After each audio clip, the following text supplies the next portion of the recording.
All right, where do you guys want to start? It's up to you all. Steve, how you doing? I'm doing all right. How are you? Yeah? You're fine? He doesn't sound it. What's wrong with you? Nothing. Oh, you have an attitude today? I don't have an attitude. I'm fine. No, your voice is... We can talk it out if you'd like.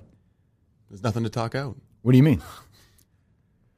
Why so glum? Yeah, what are you upset about?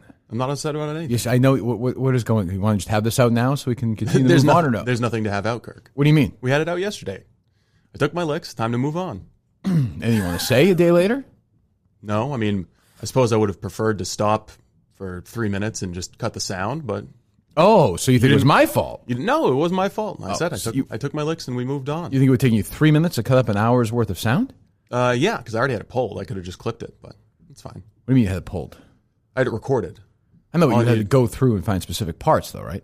It would have been pretty easy, but that's all. I thought yesterday was a great episode. Yeah, so did everybody else. Good episode. I I got more phone numbers now. You didn't think it was a great episode? No, I thought it was a great episode. And when the fans are all saying it's one of the best episodes ever, it's got to be a good episode. Well, right? I wish it hadn't happened. Truthfully, I think people think I enjoy that. I do enjoy it while it's happening, but what are you laughing at? You didn't enjoy yesterday? No, in a perfect world, show wouldn't have happened. That show was your fault. Right. Yeah, it was. So, I mean, it's great that it turned out. Some people think it was a great show. It's part of the fun. Some people through think mistakes we get greatness. Yeah, some people think it was I went too far. Some people think Steve should have been fired. I did not advocate for that at any point yesterday. For the record, I continually said Steve's doing a great job. But that is the sort of conundrum that I'm in. It's just Steve from a creative perspective. I think that's sort of what the deal. I only got this a couple times, but I enjoyed the people that didn't really get it. They're like, why did Kirk really think someone was going to call and enlighten him on the subject? I don't understand. Not a lot of that. That was kind of the point. But yeah, I mean, I think my guess is it won't happen again, but maybe it will, because it's an instinctual thing. That's sort of the ultimate debate. Maybe. Did you take any personal inventory yesterday? What do you mean personal inventory? Is there a word in that sense you didn't understand? Yeah. What do you mean personal inventory? Did you take a look at yourself and say, geez, take a look inside and say, am I doing the best job, the right thing? Yeah, of course. What conclusion did you come to? I should have had the sound. Okay. Good. Very good. I bet he's got too much sound today. But there's miles of sound. Well, I hope so. Do you have the Periscope cut up from last night when I dumped all over Curtatone? Do we have that cut up and ready to go? Did you actually do a Periscope last night? Yes, I did. You don't remember? Everyone was watching. Do you have it or no? I did not do one. You should have just made Fuck you, Mikey Smokes over there. Well, that would be my takeaway if I were you. Yeah. I don't understand. I mean, let's be honest. Mike is useless. We could just get rid of Mike tomorrow and replace him with somebody else. I'm Kirk Minihane. You're gonna let Mike Gerry. You're gonna let Mike Gerry. First of all, dump on you like that. First of all, I wasn't harsh enough. I didn't dump on him at all. Oh yeah, sure. You were. I laughed. What am I supposed? Hey, fellas, are we all not without sin? Come on, grinning like the Cheshire Cat over there. What's that? I said you were grinning like the Cheshire Cat. You were enjoying. Of course I was. I thought it was a great episode. I thought it was hilarious. But what should I have said? Hey, Kirk, let's. But you offered no defense for Steve. Nothing. What defense would I have had? I'm just saying from Steve's perspective. I'm his boss. I should be mad. There really was no defense. You were kind of piling on. Right. Well, no. I said in one of the clips that went out, I said, you encouraged me to go harder, and I said, I don't want to pile on the guy. I just don't understand why the sound isn't cut. But if you want my honest opinion, yeah, I think it's fucking crazy that he didn't have the sound cut. I didn't go hard enough. He talked shit about me at your little lunches and phone calls. I did it on the air to him. He could have argued with me if he wanted yesterday. Fuck both of you. How's that? Well, get the hell out of here then. Leave. I enjoy it. The fuck do I care? I enjoy it. Do my show. I don't care if you want to hear it, not to be honest with you. But no, Steve does a great job. But I think you're mad at me, aren't you, Steve? No. Yeah, it's okay. It's okay. It's in your nature. What do you mean? It's like just like you said yesterday. You can't be mad for somebody for just being who they are. Mm-hmm. Yeah, but I'm right though in this situation. Yeah, so I have even less reason to be angry at you. I think you're a little sore, which is it's okay. What was I going to say? I had something else about that before we move on.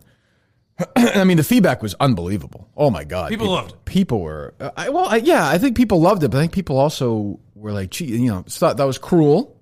Yes. And I do think it was cruel to some extent, but I think sometimes when the kids act up, in 2020, there's not enough putting the kid in your knee and giving them a good spanking, Those days are over. I can't do it with my kids, God knows.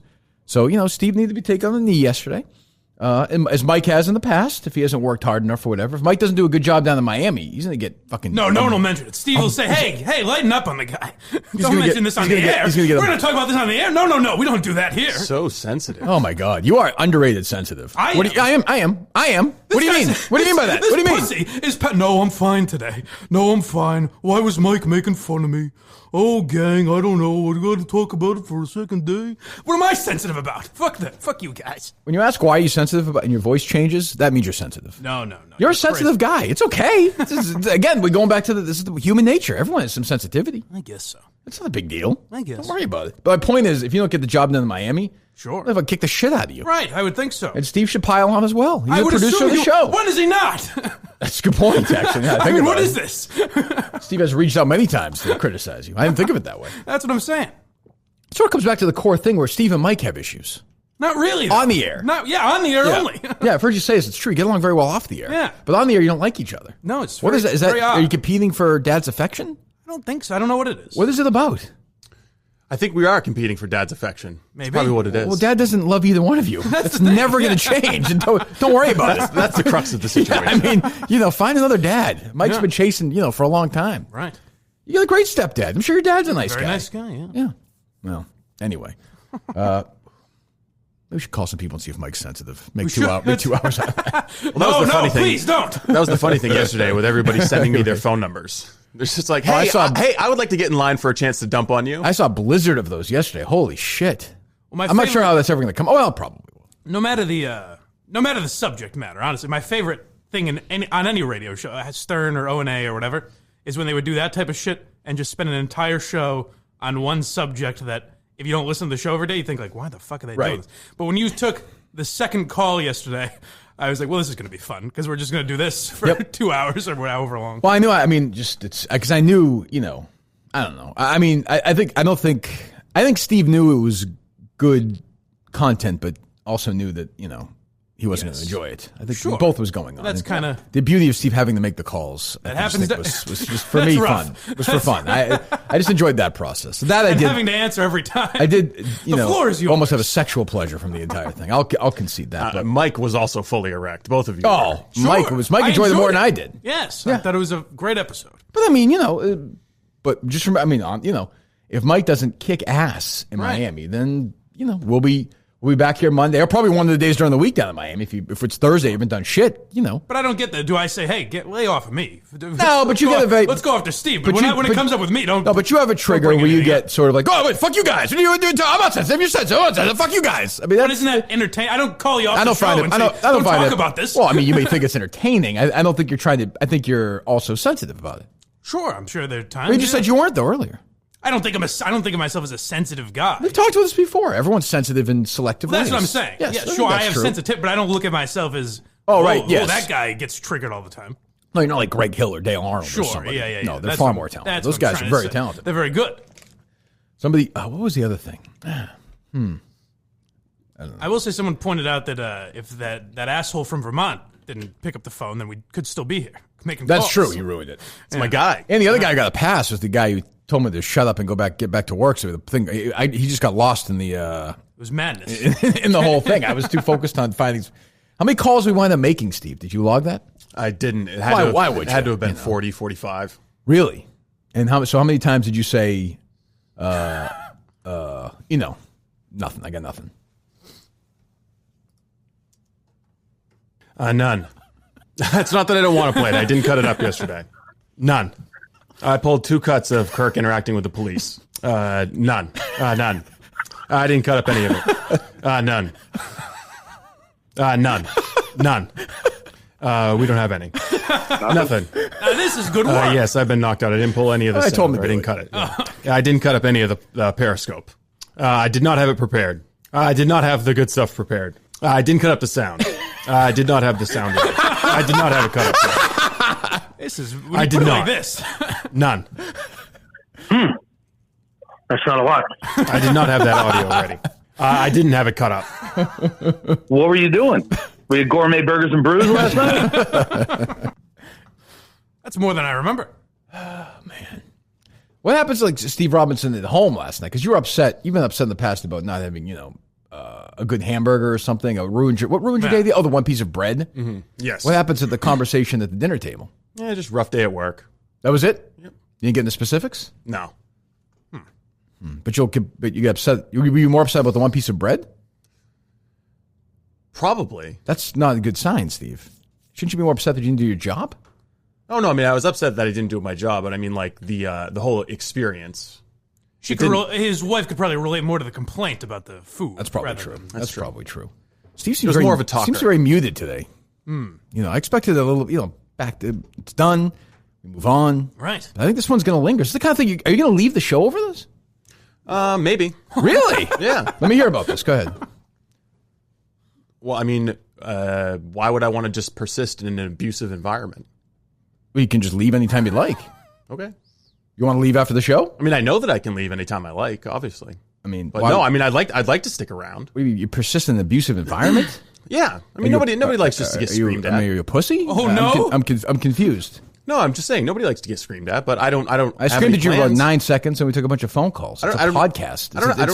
So, I mean, here's what I would say. If that's what you want to do, if you have doubts about this show and whether you want to be on it, leave. Well, I mean, I would like to stick around. No, that's not what you just said 3 minutes ago. You said, are you going to leave over this? And I said, well, yeah, maybe it's crossed my mind. You don't think it would cross my mind enduring 2 hours of abuse yesterday? Yeah, I mean, I considered it, but I'm here, and my plan is... Well, no, you're not really here, though. You're barely here. You're not even interacting at all. You're being a fucking kid. I'm interacting with you right now. So, I mean, here's what I'd say. Am I supposed to come in here just all happy-go-lucky? No, we can fight it out. You're not even fighting it out. We do a talk show. We do a talk show. We fought it out yesterday. Well, Mike's right. You can't sit there and be like, yeah, I don't know. Yeah, maybe. Now, this I'm shocked by. Why? That he would want to leave over there. I thought it was all in... Wouldn't bother me.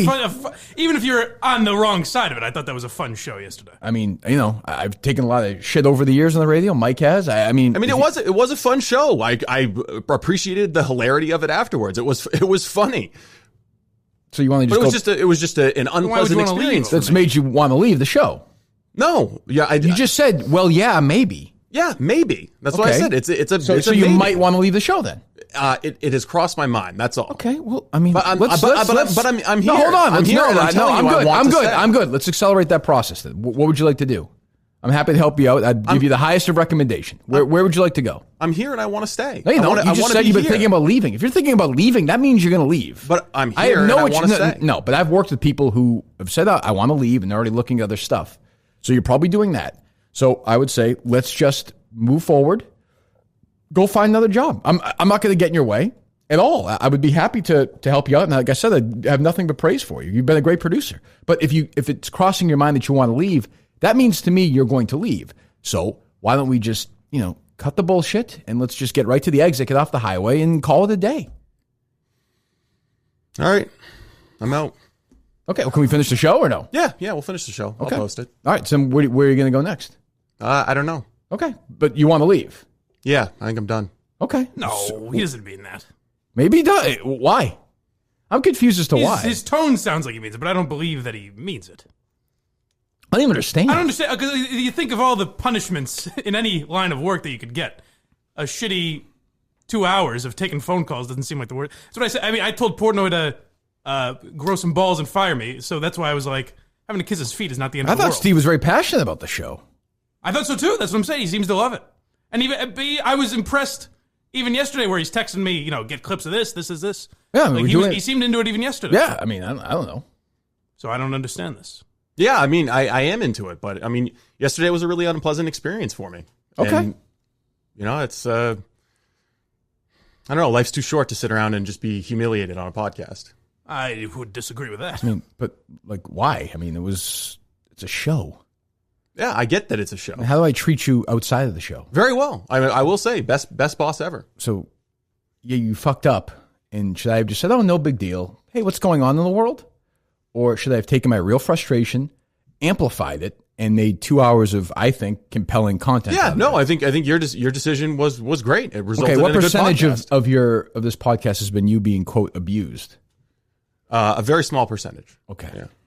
Did something happen so I'm the best boss. I had no interaction. Steve texted me all day about work stuff, and we were texting back and forth. I think, right? Am I missing something? I thought he was in good spirits. No, not at all. Okay, so we were moving into preparing for the rest of the show. But I mean, this is not dissimilar to the thing with his folks where he had this, intervention. He rebounded. Well, no, but I'm saying when things happen he doesn't like, it becomes sort of a thing. I guess. But there wasn't even this. I think that show was on a Friday and there was a show on a Monday or something. If I remember right, I think he was fine. This seemed there's a mood, there's a tone here. Yeah, I mean, I'd rather just talk it out.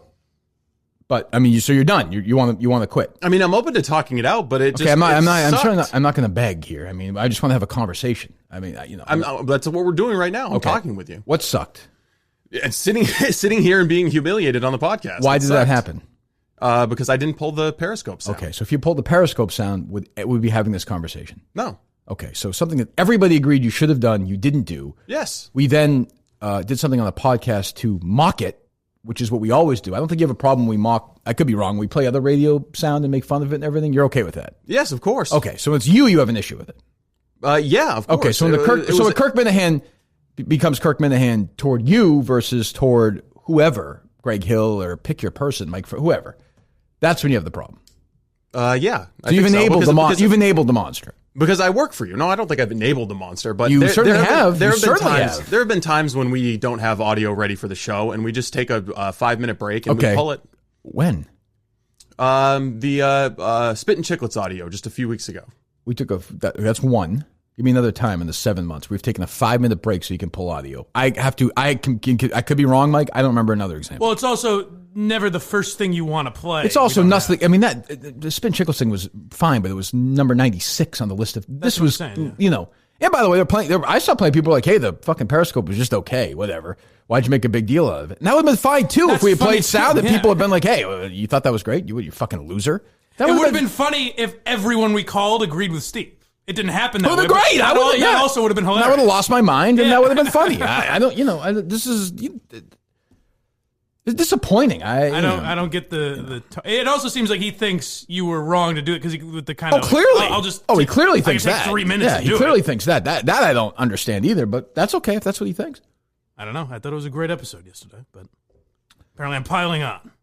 I don't know. I mean, I'm more confused today than I was yesterday. Now. I thought Steve was going to come in and knows how the show works, and that's how it works. I thought it was. I mean, I didn't know that he had that compilation. I thought he was going to come in and play something like that and make fun of himself and then be over. Oh, no, he wasn't going to do that. I asked you to get that sound, right, Steve? Put that together? Yes. He wasn't going to play that. Just like he wasn't going to play those drops yesterday, tweet any of the things out yesterday. I said it would have been funny if there was like a compilation of a bunch of calls right in a row, because any one call on its own isn't that funny if you don't know what's going on.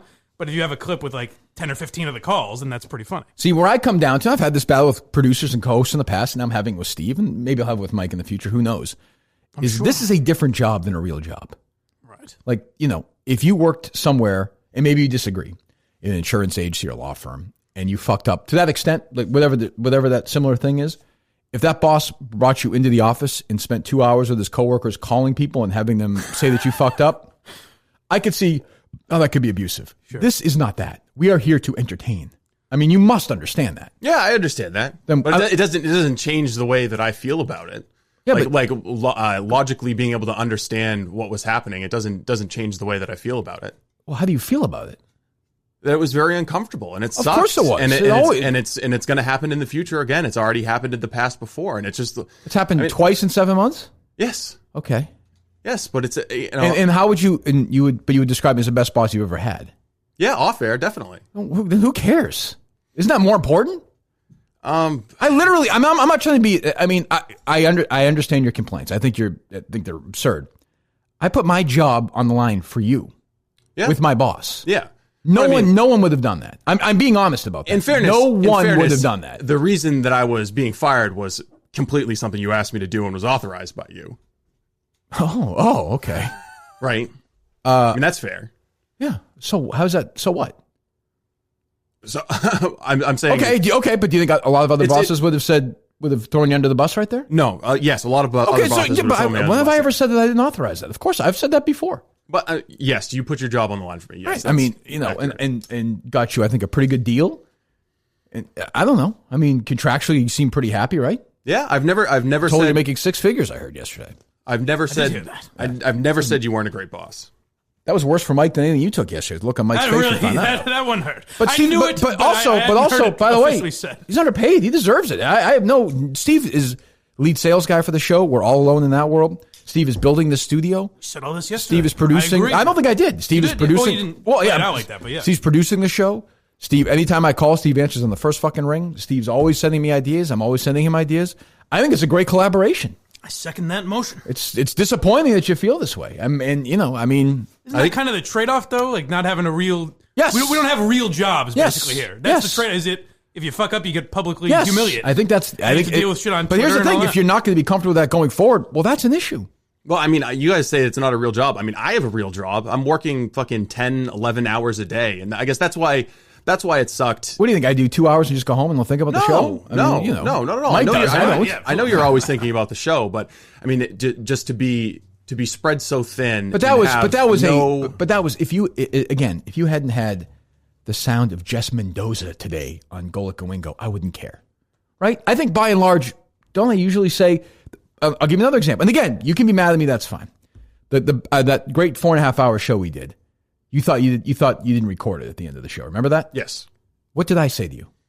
You said it's not a big deal if we don't have it. Not a big deal if we don't have it. Yes. Right? That's human error. And you said you were going to quit that day if you didn't have it. That's what remember that? Yes, I was like, what the fuck are you, disgrace. why? What are you talking about? And I said, that's nuts. Just like I personally think if you quit now, given what this podcast is, given what people think about I'd it, be shocked. You'll never be part of something like this again in your life. I'm just telling you that. You won't. I'm aware. It's just like it's yesterday really, really sucked. I mean, I understand. There are days where it's going to suck. I'll take some time. I don't know. I don't want to make a decision kind of fresh off of that, but it just wasn't a fun experience. You're going to have 4 days a year that are going to suck like that. You'll have 361 that won't. It's a good way to look at it. I mean, in 7 months or whatever it's been, he's had 2. Ben Robinson thing and this. Yeah, honestly, unless I'm missing something. And honestly, I'll be honest with you. I just didn't think they were that bad. I just spend my days trying to collect as much audio and be as prepared as possible for the show, just to avoid that kind of a show. And it sucks when it's not for lack of effort, but just like something I missed because I was doing Kirk sales said that. calls. Okay, so you missed. I said within that show 26 times yesterday that you're a fucking great producer. Too many times. I don't want you to leave. You're doing a great job.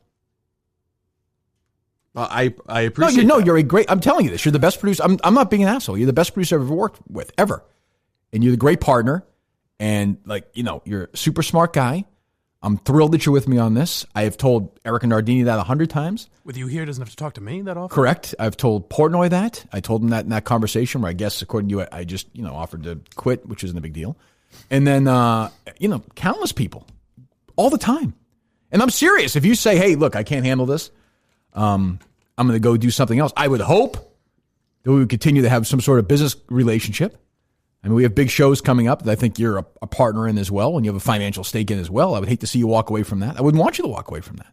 I mean, I don't want to walk away at all. But I'm just being candid with you. I appreciate that. I'm just candid with you about how I feel about it. Right, and this is what we do. We talk this stuff out, right? Yes. So, what would you like me to do differently? There's nothing. Keep in mind that won't. Yeah, exactly. There's no point. There's no point in having that discussion. In a perfect world.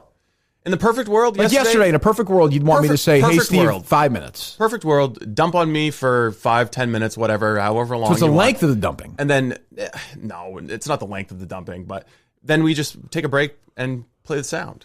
But at some point, by like the 5th or 10th or 15th call, wasn't it? Didn't you find it a little funny? Didn't you understand? I mean, no, not in the moment. Couldn't you tell? In the moment, I was just praying for it to be over. Couldn't you tell I wasn't as mad at you an hour in as I was 15 minutes in? No, not really. Like the first 15 minutes, I was uncomfortable being here. Yeah, well, I'm not even involved, but like. But if you had a real job, and I understand you have a real job, but you know what I mean, a job that's not this, that people don't, hundreds of thousands of people are not listening to you go into your fucking. Let's just say you had your dream job. You worked at a funeral parlor, okay? There you go. If you went in there, what is the equivalent of that? Bring the wrong body in? Yeah. Let's just say that happened, okay? Losing a body. Don't you think your boss would give you some shit for like 10 or 15 minutes? Yeah. Do you think and if they liked you, which I do, I like you, do you think that'd be a recurring joke always at the office?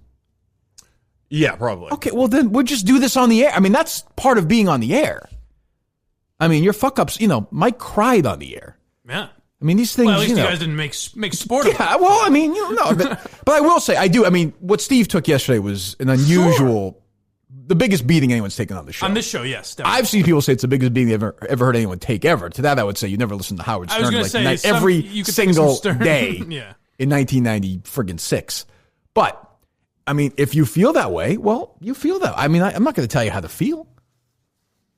Yeah, I mean, I'd prefer not Are to you going to cry on me here? No. It seems like you're close. I prefer not to make any rash decisions just because it's still so fresh. But you just told me you didn't want to quit. Yeah, that's what I'm saying. So what's the wouldn't the rash decision be to quit? No, the rash decision, no. I'm saying I'm going to continue to work. You're not quitting? No. I would like to continue to work. Are you asking me if you can continue to work? Yes, I guess. Okay. See, if you quit and then talk to him after the show, then we'd have a good show today, and we could talk about it over the weekend. Don't quit. That's what you do. Don't talk to me after the show. I have to admit, I'm surprised at this today. Maybe I shouldn't be. Maybe some people are like, what, are you fucking crazy? I'm very surprised by it. But again, you and I both like that kind of radio. Maybe I don't know. Steve, you know what I mean? Maybe Steve just doesn't. Has never heard something like that where it's like, what? I mean, I get it, and it sounds funny, but I think you're right that it's not. I don't know. It's not my. I'm defending you in a way in that I'm saying I've heard Baba Booey take 4 hours of shit, so I'm like, oh, this is just like that. That's funny. Whereas Steve's never really heard something like that. I guess. So he's like, what the fuck is this? I guess, but like, even like, I thought the best of sucked. Did I give you guys a lot of shit for that? Not really. No. I mean, this was egregious to me. There are certain times where I flag it as egregious. The one when you said to me, hey, don't talk about whatever anymore. You're telling me how to dictate things. To me, it's my show. I take that. Yesterday was egregious. Maybe it won't happen again for a year and a half, but it will. I mean, you have to know something like that will happen again. I'm not going to lie to you. Yeah, no, both of you. I mean, if you can't handle that, I would say at once a year, once every 8 or 9 months, maybe you should go fucking produce a show on RKO or something. Some fucking political show that 9 people listen to. That's fine. I mean, that's fine. It doesn't matter to me. I mean, I hate to lose you, though. I would hate to lose you. I don't know if RKO could afford him at this point. Well, that's true. I mean, losing Steve would suck. It'd be a killer from an on-air content perspective, and just from a producer perspective. Yes. He's fucking working 3 jobs. You have to go through this whole thing of trying to get Cullinane here. Yeah, I don't want that. Yeah, right. I mean, I don't. I like Dave and everything, and Dave is a big Kirk Minihane fan, which would really, if there's one producer who should be fired today, Gerry Callahan should be firing somebody. But I would hate to lose the guy. Of course. You know what? I've been being serious about this. Let's call a couple of these people because I want to see if anybody wants Steve to leave. Make a couple of calls because I would bet no one. I don't think so either. You know what? There would be people. But you know what? But here's the thing: people that would say yes but don't mean it. Here's the thing: after 2 weeks, they'd be like, "This fucking show sucks, though, Steve." Right. We miss Steve. Call it whoever. Call it sucks or whoever the fucking producer is. Yeah. Maybe be better. I don't know. It'd be all right.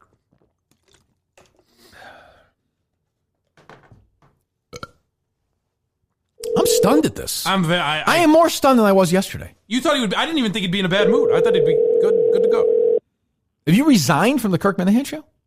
No. This fucking phone. Who is this? Hello, who is this?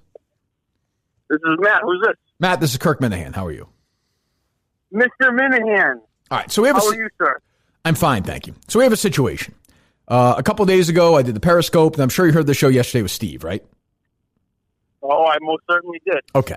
Here's the problem I have today now. Steve is threatening is too strong a word.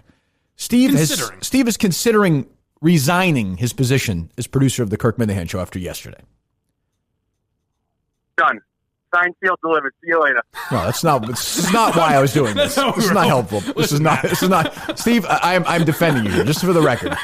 I don't want Steve. Mike, I don't want Steve. Go ahead, Mike. Go ahead.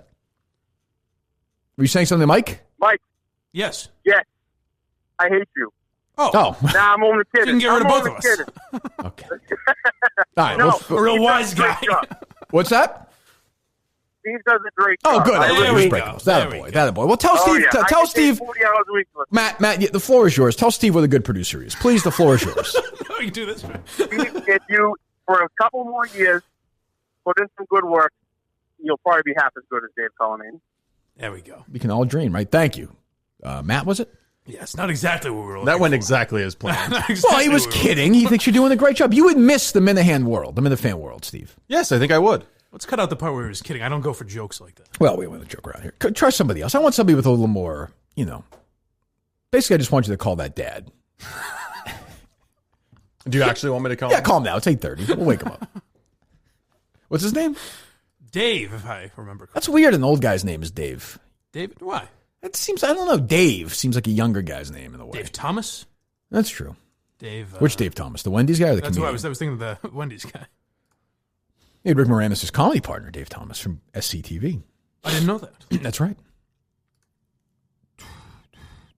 Now I'm upset. I don't believe it. Oh, I do. I really don't believe it. You saw this come? No. I believe him. Oh, no, I believe him, obviously, but.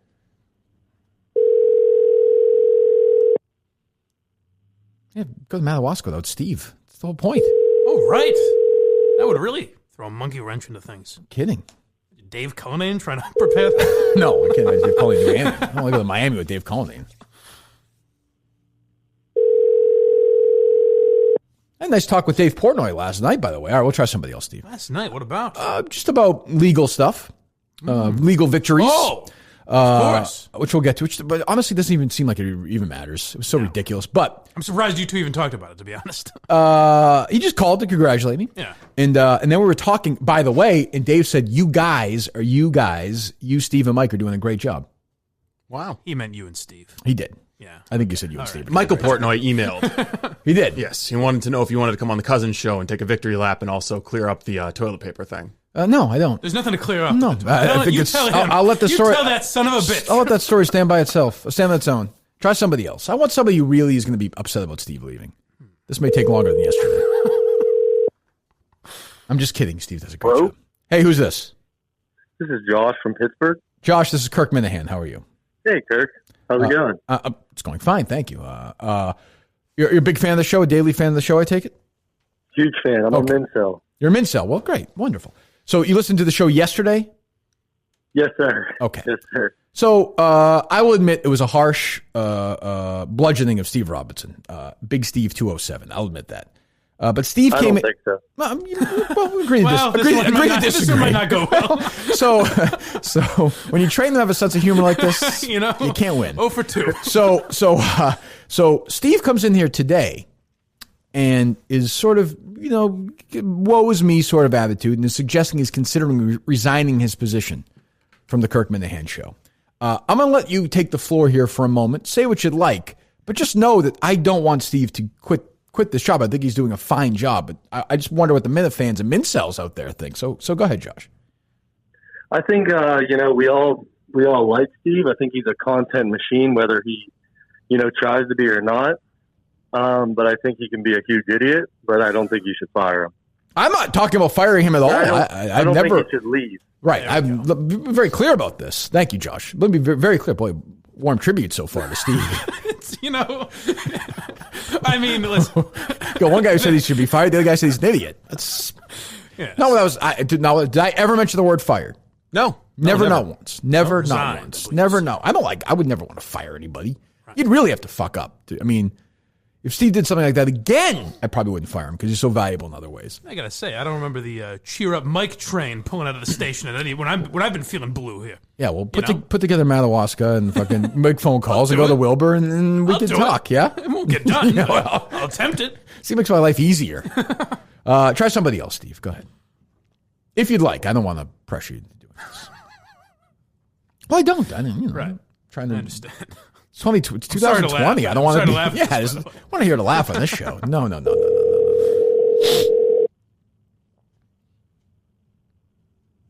I just want somebody who's really upset if they hear this news. But I think talking to me, they think they don't want that. I don't want that right. reaction. It would have to be one of the, like, if you call Steve from Providence, he would defend Steve, a guy like that. Hello, Hey, who's this? Sean. Who's this? Sean, you've got a dozen roses being sent to your house right now. That's so. Yes, that's right. This is Kirk Minihane. Well, I know who it is. Okay. Well, la-di-da. So, did you listen to the show? It's a fickle bunch. No, what a bunch of assholes I have listening to my show. Did you listen to the show yesterday, Sean, or no? Yes, it is. Okay, thank you for that. Thank you for the download. Leave a 5-star review. No, thank you, sir. No, thank you. Thank you so much. So, Steve, took his beating yesterday. Came in today. As he should have. Well, okay. Well, here we go. Came in today and threatened is a strong word. Suggested he's considering resigning from the show. It might be an upgrade. I mean, we're not. This is not. We're trying here. I'm playing a straight man role here. I mean, maybe. Trying. Steve, is that a proper way of it's crossed your mind? Yeah, it's crossed my mind. I think it's fair to say. Okay. Which is like, I mean, I think anybody would think that. I mean, I don't think so, but that's okay. It is another lie from Steve. That's a fair question too. But today's not the day to ask those questions. Why bring that up? Why even suggest? Let's get through this little rocky patch, and then we can just make fun of him again on Monday. Okay? Why don't you tell Steve the things you like about Steve? I can't. I apologize. You can't? There is nothing. Oh, well. Someone will. We'll try again. Thanks for calling. Look, I mean, this is not going. This might be best for everyone, actually. Now that I'm thinking about it. The sample size might be skewed because these are the people who heard yesterday's show and then sent me their phone Got excited number for an about yesterday's show? Yeah. That's fair. There's no way you'd want to leave this show. You love this show. I do, yeah. So then what are you doing? Yesterday was really unpleasant for me. Now I'm starting to wonder. Steve, no one threw fucking eggs at you yesterday. I mean, come on. Come on. What's that, Mike?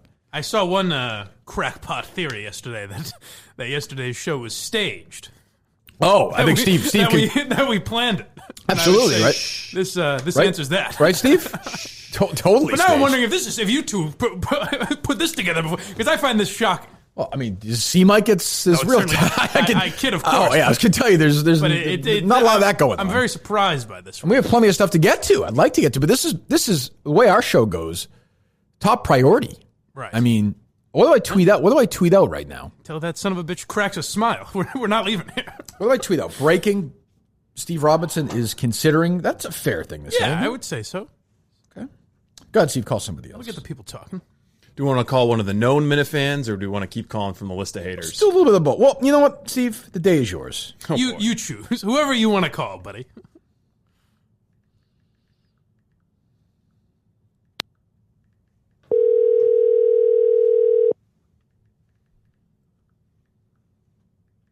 Hello? Who's this?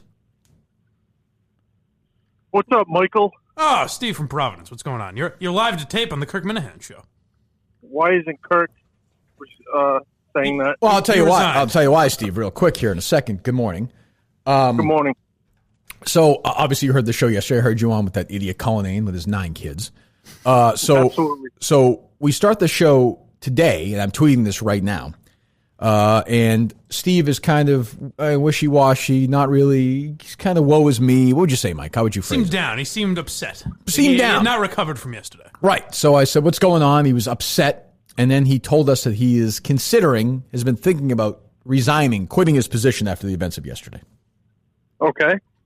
We're trying to get Doesn't seem, okay. So you're about the 4th or 5th guy we've called. It seems like nobody seems upset about this, other than me. Well, I think Steve. I would be very. And by the way, well. I don't. Mike and I don't want this to happen. No. But Steve, I think, is teetering on this. I didn't know. We just talked to somebody from Pittsburgh. We talked to a couple of other people. We said, why don't we call a made guy? I think Steve's from Providence, a made guy, right? Of course. Yes. So why don't we get the perspective of somebody who's been there, been around it? Is there anything you could say to Steve right now? What is going through your mind? Well, the only thing I will say to you is, do you agree that your show now is better than it was at EEI? Yes. How many people do you have working in the booth? One, I guess. I guess one, yeah. How many did you have before? Counting as formed human brains, about 1.5. Did you ever think that maybe Steve could probably use another hat, some help? Absolutely. All the responsibilities. Sure. As a matter of fact, Steve, I suggested and Steve has as well, bringing in this intern once in a while, right? Yes. But here's the thing, though, Steve. That moment yesterday, that's a one producer no brainer. If it had been things had been slipping, this was a no brainer. Like one producer should have been able to cut that. That had nothing to do with the amount of people back there. Did you do you remember when you almost had Chris Curtis kill himself? Yes. All right. Well, he made a lot of mistakes, and it took him a long time to figure out exactly what you wanted. But he was in his defense, he was blackout drunk the entire time. Well, we don't know. Steve could be. Doesn't seem good point. We don't know what Steve's predilections are, but I will say that I think if he had a little help, he could concentrate a little bit more on specific things that maybe would please you rather than behind the scenes things. No, So I think that's a maybe fair try criticism. Maybe Well, a little help. That's well, all I can say for my man. Why, do you think this is a better show than the EI show? I think it's 100 times better, and yesterday was the most I've ever laughed in my life. Well, there you go. I mean, so why don't you thank Steve? Why don't you thank Steve for that? Why would you have laughed? Steve, why don't you thank Steve Robinson for that? Good job, Steve. Thank you, Steve. Thank you, Steve. All right, buddy. We'll talk to you down the line. Thank you. Take care. It's a made man right there. One of the greats. Very serious today. And he needed one of the greats to put it in that kind of perspective. Great. You know? One of the great callers of all time. Very serious right in that phone I know. call, though. Things are very serious the last day and a half here. Yes, well, they weren't so much yesterday, but I don't know. Well, they kind of were. They were, and then to they some, weren't. to some, it was the greatest show ever. That's a guy, Steve from Providence, Steve Robinson, who's listened to every minute I think I've ever been on the radio on a podcast, and he thinks that's the best content we've ever put out there. Yeah, I never said it was a bad show. So why don't you say I contributed to something that was great? I contributed to something that was great. Yes. I don't think the guy who, I don't think Schindler's List was probably a fun set, but there was great art that came from it.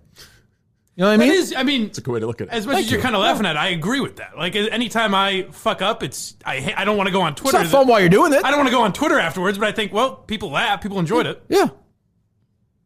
If you change your mind at all. I mean, I haven't made up a mind. Well, I thought you said you were staying. Yes, I'm going to stay. I'm going to So be how have you here not for made the it for the rest of foreseeable the future. day? So have you not made up your mind then? I guess I have then. Yeah. Well, you don't have to. I'm just confused. Right now, I plan to be here for the foreseeable future. Yes. Are you looking at other jobs right now? No. Do you believe that, Mike? I believe it. I mean, it's a bloodbath at iHeart right now. No use even looking. Well, so you looked at Oh, so you have been looking. No, I've been trying to keep track of everyone who's losing their jobs at iHeart. Called Mark Hannon yesterday. You got anything for me? Yeah, no, I'm sure Entercom would be hiring. I mean, that's life. If you're at iHeart, I feel bad for people, but this is 2020. I mean, this is life. You don't put out a product that people want to consume. You're going to be out of a fucking job. Same with That's the weird magazines thing, though, and of all newspapers and everything. Of all the radio companies, iHeart seems to be at least most up. Like, they do all the podcasts and shit like that. I think they just spend so much money on useless shit. I don't know. Like the concerts they put on and all that type of stuff. Good point. I don't know. Good. Too yeah. celebrity-driven. I have no idea. That place. I do know I love Milton's. And Steve loves Milton's. Milton's love Steve, by the way. That we can all the get people on. of Milton's would not be happy if Steve left. So, No. you think of them as well. I'm wearing a Tommy Bahama shirt right now from Milton's. One and only big winter clearance sale is going on as we speak at Milton's. Go to miltons.com, okay? Click on their sale page or check out their sale page for the very best deals. Whether you want to seriously upgrade your business wardrobe or tired of wearing the same jeans and sweaters, don't miss Milton's big winter clearance sale. I know the boys got their stuff from Miami. You going to Miami, Steve? Yeah, of course. Okay, there you go. Michael Kors, Calvin Klein, Ralph Lauren, Hugo Boss are all on sale. Every single suit, sport coat, blazer, tuxedo in the store is on sale right now. I'll be getting a tuxedo from there very soon, by the way. I love Milton's. They have the 2 locations in Massachusetts, South Shore Plaza, Braintree, Chestnut Hill Square, Chestnut Hill. Once again, you go to miltons.com if you're out of state or if you're in state. And you want to peruse their website and find some deals and let them know the Kirk Minihane Show sent you. I have a big year with Milton's. You're going to be hearing a lot from our friends at Milton's. They have jumped in a big way, and we appreciate that very much. We love Milton's. Miltons.com. Go to miltons.com right now, or the stores, South Shore Plaza, Braintree, and Chestnut Hill Square, Chestnut Hill. The other read is for today as well? Yes. Okay. Again, Kelleher did the sale, not Steve, but that's okay. Well, It's fine. Bring him in as a producer. we give him his $40,000 in commission, and then he's on his way. I'm all right. Give me a couple more calls, Steve. I want somebody I want a caller who really is a Steve guy who says, what the fuck are you doing? You're doing a great job. You're the best producer in America, which I have said. If Kirk Minihane says it doesn't have any impact on Steve, I'm not sure if a listener will. I'm his fucking boss. That was even in your anger yesterday, you pointed out it's not a lack of work ethic. The guy does a great job, tireless hours. You'll never hear me criticize Steve's work ethic ever because it would be untrue. I know. It'd be an unfair charge. I wouldn't. It's not fair. Not fair. Should swap producers? I don't know. Now, I'd like to talk to you. You said we could replace me, and I'm thinking about resigning now after you said such a mean comment. Your call has been forwarded to an automated... Now, wait a second. I'll call the Uber for you. We could call a few people and ask them. I think we're fine. Wait a second. I think we're good. Before I make any rash decisions here. No, I got you. See you later. No, we love you too, Mike. Please don't Now you leave. see how Please don't leave. Please don't leave. No, I'm serious. No, God, don't leave. Ah, you son of a bitch. What's up with the Minifan? Mike and the Minifans? It'll Tonight? Tomorrow? God permitting Saturday. Okay. Yes. So doing the other thing this weekend. Yes. Good. Both. I mean, maybe today and Saturday, depending upon the level of security. Oh, well, yeah, that's true. A few bullets in the chamber. Hey, it's Frank. I'm not here right. Come on, Frank. Frank, what are you doing? What a piece of shit. Well, Frank, you've been knocked out. Oh, okay.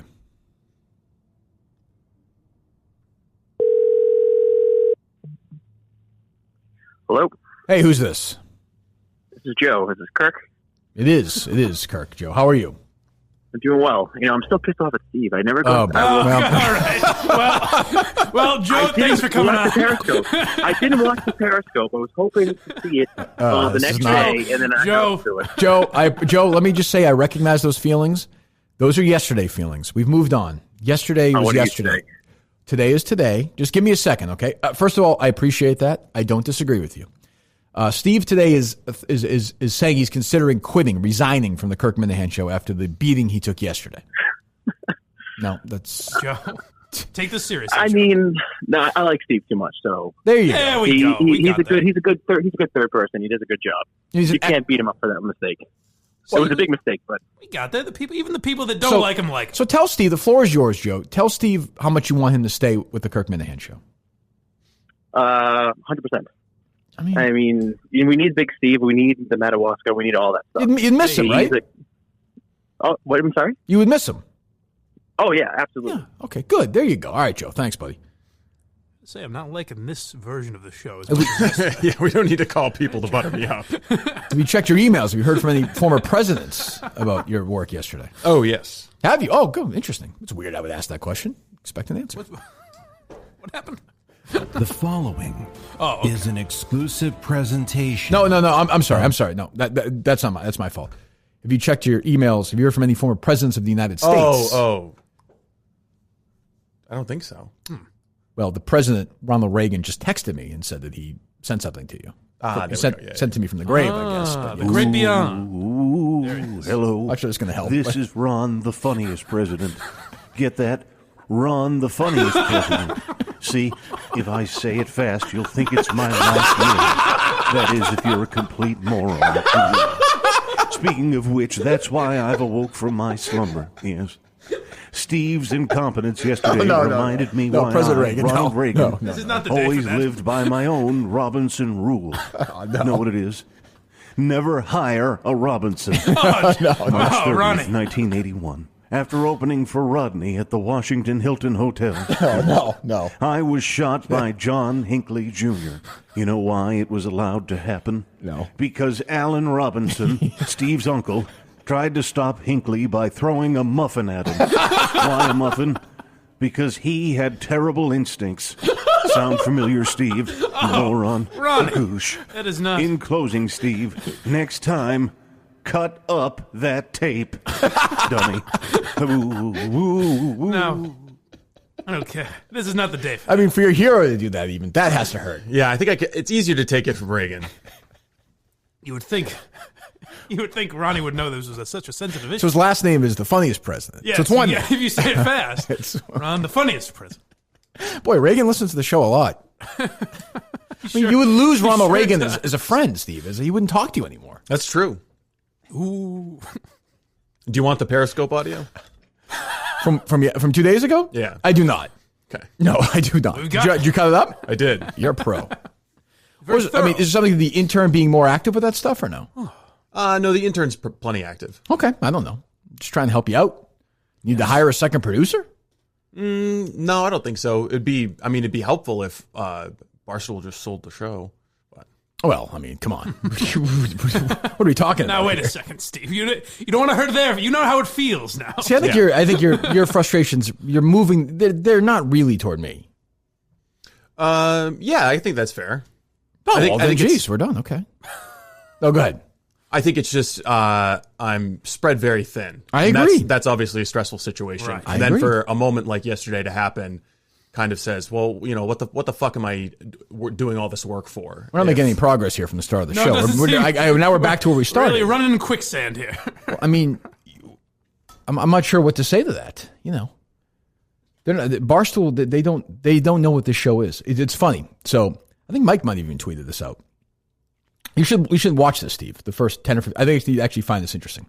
Artie Lang had Tim Sabian on his podcast. Steve pulled it. Oh, you did? Yeah, I got to look at this out. Talking about selling stuff or no? That's the only. No, I just pulled their offer for that he got offered $5 million to replace. Stern. Artie. I've heard that before. Oh, really? Yeah, I Artie, never heard that. Artie and Gerry talked about that before. Oh, okay. Yeah. I didn't know that. So at the beginning of it, Tim Sabian, who basically was the program director of Stern's channel at Sirius, right? Mm-hmm. Was talking about, he also used to sell for him back in the old days in New York and Philly and all that stuff. And Stern was, despite his ratings, a lot like me, sort of a hard sell to some people because there were just some people who just said, no, we don't want to deal with this guy. So he tells a story about how Stern basically made Snapple and Steven Singer and 1-800 Mattress, I think was the other one. And I remember those names from 25 years ago. And how Stern would personalize these things and make them great. But Sabian would talk about how these salespeople had no vision. Yeah, they said, how are we going to sell this show? Yeah, how are we going to do this? How are we going to sell this? And this is what's going on in New York to a large extent. You know, that this is the battle that we're having all the time. And that's never, ever going to go away. My only criticism of that podcast that I listened to yesterday, I listened to the whole thing. I liked it. It was great. Artie is great, but he's got to shut up. You think? He has Sabian on there. Sabian is getting ready to bury Marcy Turk. And Artie's he does. Let me stop you right there. Yeah, just relax, Artie. Like if you listen to the Todd Barry episode, you might not even like it if you don't know who he is. I know who he is, but like he doesn't let him talk at all. Where it's like Artie will ask a question and then answer it for him. He did a lot of that yesterday. And it's like Artie's awesome. He's hilarious. He's just got to. If you have a guest there, you have a guest there for a reason. Yeah, like you want to have them talk. And I understand Artie's into that story. It's very personal for him. But you got to let him go. Like Sabian, you could tell was ready to rip the shit out of Stern. Right. When he brought that Marcy Turk in. Out of nowhere, yeah. And then that was it. Then Artie ran him over. But Artie's in a weird place where you can tell he kind of wants, there's certain things he wants to rip Stern about, but he wants to defend him.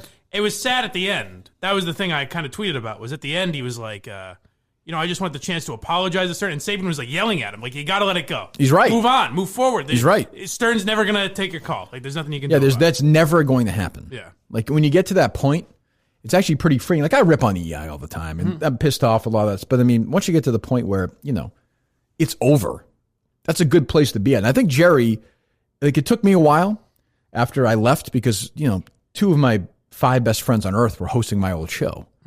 So it took me a while to get past that.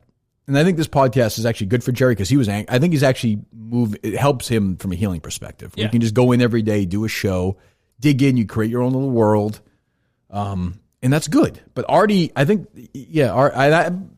like Stern, and Artie said this in the podcast, he called Stern a genius, which he is I guess, in a lot of ways. Yeah. But Stern also has the ability just to shut you out of his life. Yeah, I don't understand. Completely. Whereas, like, I talked to Chris Curtis the other day. Right. Like, despite the fact that we get mad at each other, I still want a relationship to some extent with guys like Curtis, guys like Gerry, guys like Mutt. Like Stern won't do that. It's probably in a weird way healthier and unhealthy. The other story I hadn't heard, and maybe this was public knowledge that I just didn't know, but I hadn't heard this, that Sabian walked into Stern's office to say, I have to take a leave because my dad died. Right. And Stern said, well, maybe you just shouldn't come back then. Oh, I didn't know. Yeah, I heard that. I didn't know that either. Yeah. Which is, I mean, that's, if you're a businessman, maybe you need that, but it's not as bad as, I don't know I could do that. It's not as bad as having some fun for 2 hours on the podcast. That was pretty rough as well. But it's yes. If your dad died, Steve, you think I would say, don't come back? Beat it. No. Right. No, I don't think you'd say that. Well, you guys will be hanging out with Artie in March, by the way. Woo. What do you mean, you guys? Or us. Oh, interesting. What is that supposed to mean? Interesting phrase. What do you guys? Well, you guys like him more than I do. I wasn't really familiar with Artie until we booked Artie for March. Yeah. Well, we've got him booked, but we have yet to decide whether we're going to Lynn or Worcester.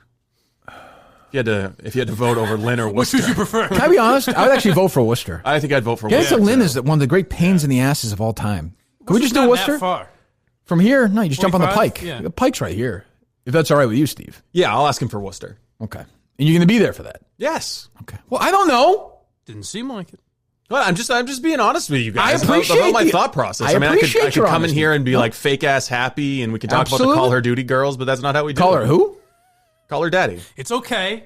Call her duty? Hey, people make mistakes. So let's try and remember that. Well, I don't think Steve is particular. I mean, Steve has been parody songs have been written about for Christ's sakes. Right. I mean, God bless his sister-in-law has been putting songs. Right. I don't think Steve has. It's not dissimilar to what we talked about. Like Steve is not Certain particularly thin-skinned. Yeah. I give him credit for that. Nobody has been the subject of more parody songs than Steve. Nobody. Not even close. No, yeah. Nobody's been the subject of more investigative work done, which is fair. Yes. I think is good, important work. I'm to blame for that. Than Steve. Yes, absolutely. He can take all that stuff, but it's when I turn on him that he gets upset. That's what I was going to because were you actually mad at me? Because I saw that a lot yesterday, but I didn't think there was any way. No, I thought he knows it. What is Mike supposed to do? I thought Mikey Smokes was a good line, so I wanted to use That's why I enjoyed it. It hurts me, but what a thrill! Another text from the President Reagan. Smokes getting killed the other day, by the way. Who cares? Oh, by the way, I can confirm Riggs and Tommy will be at Miami with me. Interesting. Oh, you're going to be doing radio with them? And Dave, yes. Which will make things even more uncomfortable. An interesting show, yeah. That'd be great when Dave is an hour late. There and you and Riggs. Drips. Yeah. But, my life has been doing radio with people who hate me. That's true. I mean, fuck do I care if Riggs doesn't like me? It doesn't matter. But it's also going to be four of us in fucking, close quarters? Not only that, but four of us in fucking... John Elway? Yeah, not even. Barry Sanders? Yeah, not even. Selling Chris Chandler talking about. I heard him on Pardon My Take this morning selling like Super Bowl squares or something. Barry Sanders on Pardon My Take today? Yeah. How was he? I didn't get all the way through. Yeah, I mean, I give those guys credit. I mean, it was fun. Like, so those guys are funny. Like the first question they asked him is, I think Big Cat goes, "So, are you officially retired?" That's funny. Which is funny. And Barry Sanders is like, "Right? Are you serious?" It's like, okay. Yeah. By the way, Dan, Big Cat reached out to me and wanted to make sure you're okay. So there you go. That's interesting. Big Cat's a very nice, very sensitive guy. Nice man. Yes, he is a very sensitive guy. Yeah. If the shoe was on the other foot, I would not reach out to Hank and say, "Is Dan okay?" No, I wouldn't care. Or no, reach out to Dan and say, "Is Hank okay?" Right. I wouldn't really care. So all right. Well, I mean, I think we've come to some before we move to the other stuff. I think are we okay, Steve, or what? I think we're okay. Anything else you want to get out? Let's let it out right now. Let's let it all out. I think this was helpful for me. Okay, so you're not considering leaving the show? No. You're sticking around? Yes. Okay. Thank God. Now. Can't let down the Madawaska people, The town of Madawaska is depending on it. I would absolutely have canceled that if Steve had left. The trip would have been canceled. We would have refunded everyone their money. I guess what would we have done? Yeah. How do you do without Steve? It's just Steve's weekend. It's not really even possible because who would fill in? I mean, Mike and I going to Dexter next summer would be kind of sad. Right. At this hot dog contest with me, him, and Remember the guy? Yeah. I mean, remember when we talked about this? But that being said, I mean, it's going to happen again. Yeah. I think it's up to you to change, not me. That's the key takeaway. Thing is, he's going to think next time, or when it comes up again, he'll think I should have quit then. I don't think so. I think Steve knows. I'm not going to speak for him. I think he knows he's part of something great. That's true. I don't know. What is this reinvigorated frustration with the salespeople? I mean, it's not reinvigorated. Well, it just came out. It's always there. It's cumulative. I mean, we don't bitch about the salespeople on every show, but next week again, nothing. Oh, I didn't see that. Is that true? Really? Nothing. Is that really true? 3 straight weeks, no advertisements placed by the salespeople in New York. I don't even know. Should we even do a show next week then? Take off. We could have taken off the entire month of January, and it wouldn't have made a difference from a revenue. Is that really perspective. true? Yes. We have the conference call with Erica and the salespeople Monday? Yeah. Oh, I didn't even look. I just assumed. Nope. You had the conference call or have the conference call? I have one Monday about sales. Well, I just assumed. I mean, we were told by salespeople that a bunch of people are coming back in like a few weeks. I guess a few weeks was a little bit longer than we thought. What the fuck are we doing then? I don't know. This entire month of January has. I mean, it's been us. I mean, we've been selling. We've been selling, but Jesus Christ, what are they doing? I don't know. I've been banging my head against the wall, trying to figure it out, trying to nudge people in the right direction. I don't. Well, nothing we can do. That doesn't make any sense. Because even if it's the thing I was going to say is it a vindictive? Like they heard, whatever show we. Well, that's the case, and they should all be fired. But that's what I was going to say. But that can't be it because then they're just not doing their jobs. Yeah, I mean they're not doing their jobs. I mean, we deal with people all the time. They're like, we can't believe the loyalty of your audience. They're crazy. They're great. But these people are in New York and they don't give a shit about us. Yeah. And I mean, Monday I think is going to be a contentious conversation, which I haven't had yet with Erica or with this other woman. But I don't think it's going to be a particularly pleasant conversation. I will say, I'm trying to think. I don't know. All of our conversations with Erica have been good. Oh, Erica. I don't mean Erica. I mean the other woman. They're both doing so much in managing a huge company. They might not even know I'm particulars. I'm sure they don't. The ad load that we've had. I'm sure they don't. I know Erica does, but yeah. For a 55-minute show, So, I mean, it's okay if they'd have just 2 advertisements. I mean, there are podcasts that don't even get the downloads that we get that have sales right now at Barstool. Yes, and we not even just at Barstool, just any. But I only care about Barstool because that's who I'm saying individuals that don't have a sales staff, of course, that don't have a tenth of the numbers we do, and we're selling our own stuff, and we're on every day. It's crazy. I don't know if there was the thought process was that since we're doing a little bit of selling, that's exactly what it is. I told you that's exactly what it is. Yeah, and the problem is like I'm not a salesperson, right? And I'm like kind of shitty at it. So maybe we should just hire a salesperson. You and I just hire a salesperson and pay him commission.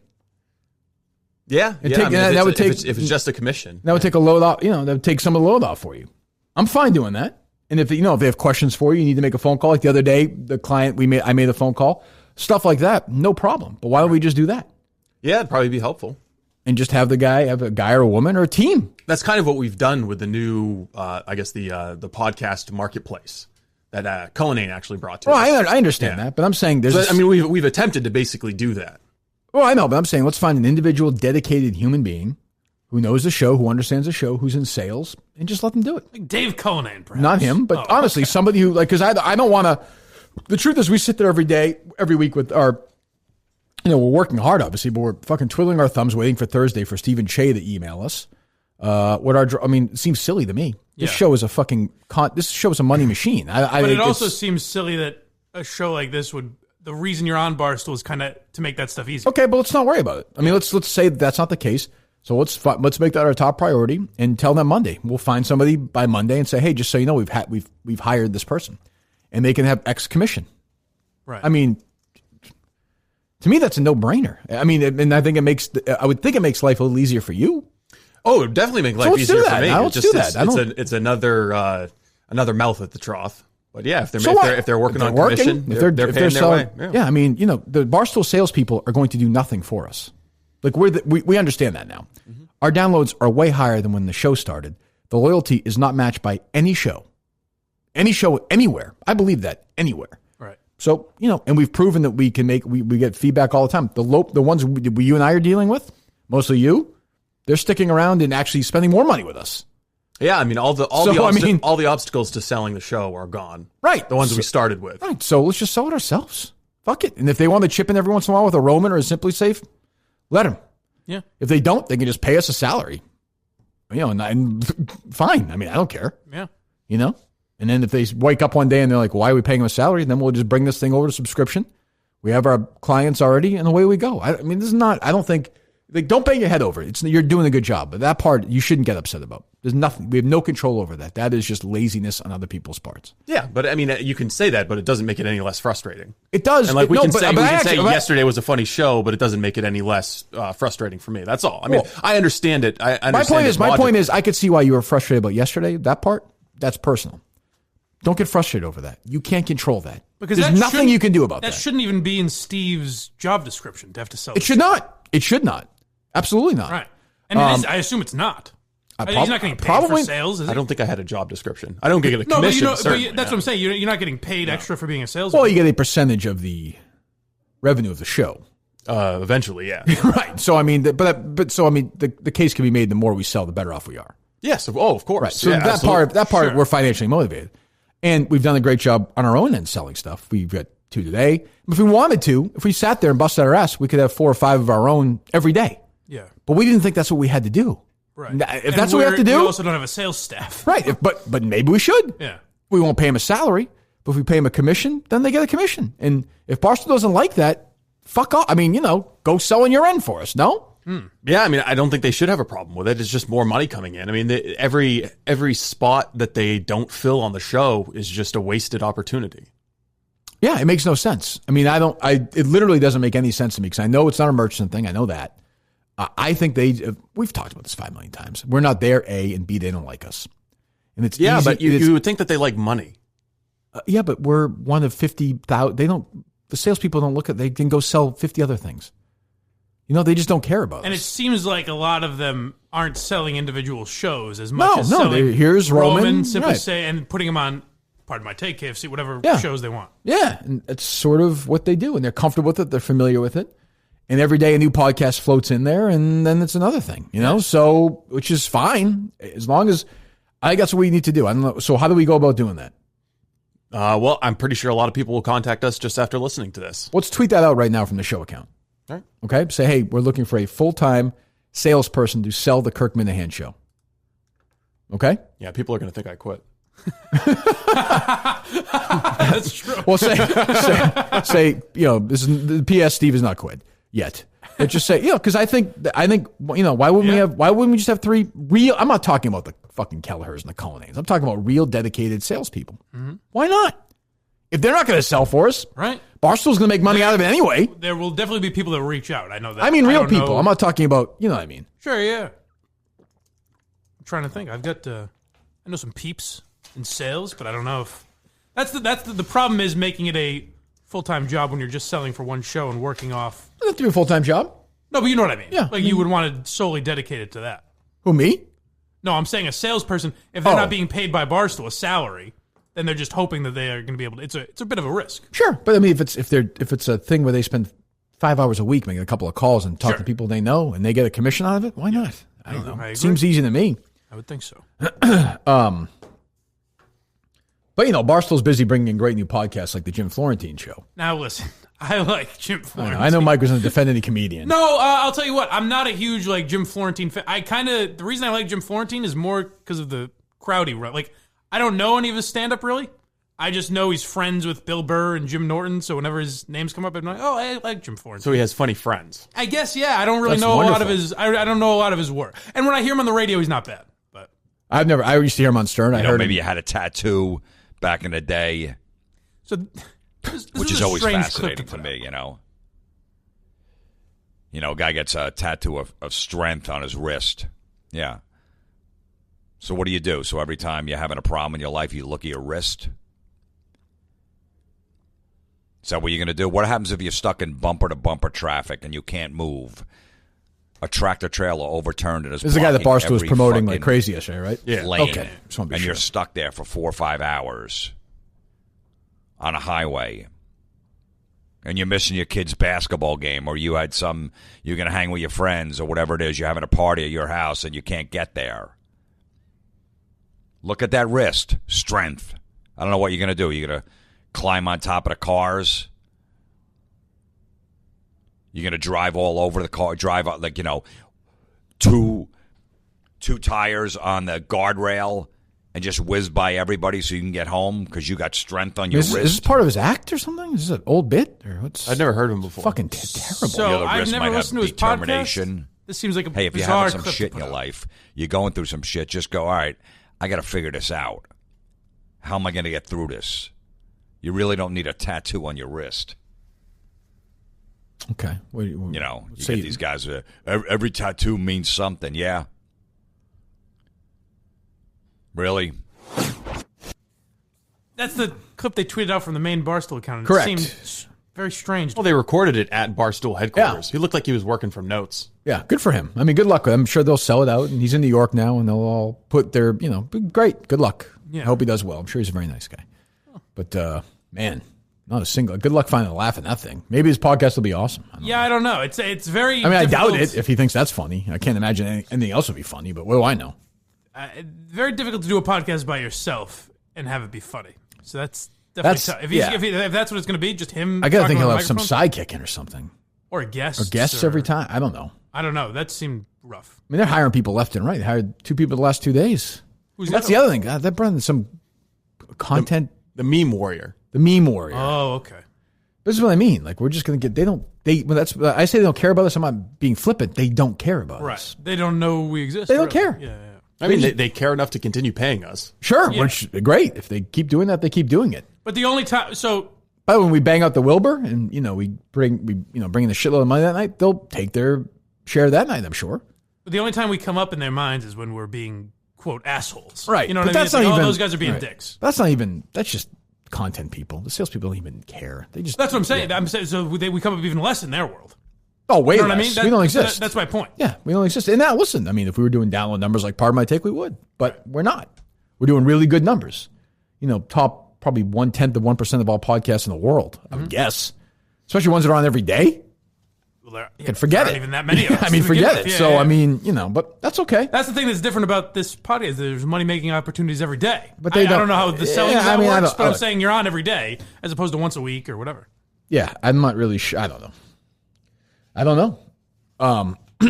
But yeah, let's do that, Steve. And if that makes it easy for you, great. The Call Her Daddy girls have gotten a little feud, huh? Trouble. You see this? So I don't get this, really. They did a photo shoot with the New York Post. This is a while ago. Yeah, it was a while ago. It sounds to me like Over a year ago? they kind of embellished the details of their experience with the New York Post. But isn't that kind of what, I mean, It's kind of what you do on a aren't podcast. they just kind of having fun? I don't even know. So this Kristen Fleming, who claims to be a big Barstool fan. That's what I was surprised when I read. I just assumed it was someone that hates Barstool. Right. And it almost there's a line early on. I forget exactly what it is, but it was like 2 fembot facsimiles of the Canal Street Kardashian, she calls them. Which is a funny line. But there was a line about Barstool. Smutty Yes, Barstool there you Sports. go. That, when I kept reading and saw that she was a Barstool fan, I was like, I'm a huge fan and vocal supporter of Barstool Sports. So essentially, she basically says, whatever. A year later, they did a photo shoot in December 2018 for New York Post. A year later, they must have run out of orifice, I should say, violations to talk about because the gutter Dr. Ruths brought up a post shoot to blast it as embarrassing while padding their grievances with bits of revisionist, feminist fan fiction. So I think what happened is Elle Magazine invited them to do a photo shoot, and they said, no, we're not doing this. Here's why. We learned our lesson with magazine photo shoots early on. Oh, let me hear it. We haven't heard from the Daddy Girls in a while. Been to us in the beginning of Call Her Daddy. I now am under the impression that any time a magazine or anything wants to feature us, it's to make fun of us. It's an absolute setup. Yes. They are trying A to booby setup, trap us. yes. It's A a booby trap. sabotage, Yes. yes. So now all by of the you way, may which is be kind of wondering- true from what I hear. Don't they always try to get like embarrassing shots of you a little bit and stuff like that? Maybe. Isn't that what happened to Brady with the goat? I guess. Yeah. I guess.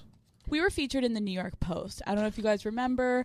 Our outfits were super cute. The outfits were cute. The hair and makeup and everything else that went with was it an abomination. An abomination. Let's break it down. So we had just started Call Her Daddy. Yes.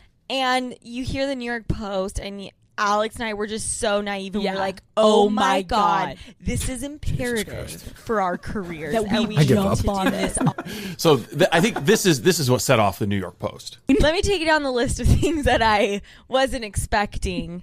My makeup artist was pretty much seconds away from a blackout. Like she was heavily intoxicated, Hammered. shit-faced, I would say. Mine continued to be like, hold on, let me go get my kabuki brush. And she would turn around and take a swig of her flask. And I'd be like, wait, my winged eyeliner was in my ears. It's 9 a.m. I guess I can get being mad at this. Our makeup artist, I guess. breathed I mean, of really? I don't alcohol, know. And I just could feel on my face. I'm like, wait, you're doing a winged eyeliner. Oh, hold but on. it's I mean, really? Because I mean, they're just kind of idiots, aren't they? I mean, Yeah. so aren't they purposely sort of? I mean, I don't want to. I don't know anything, but aren't they probably, as I said earlier, amplifying their experience a little bit?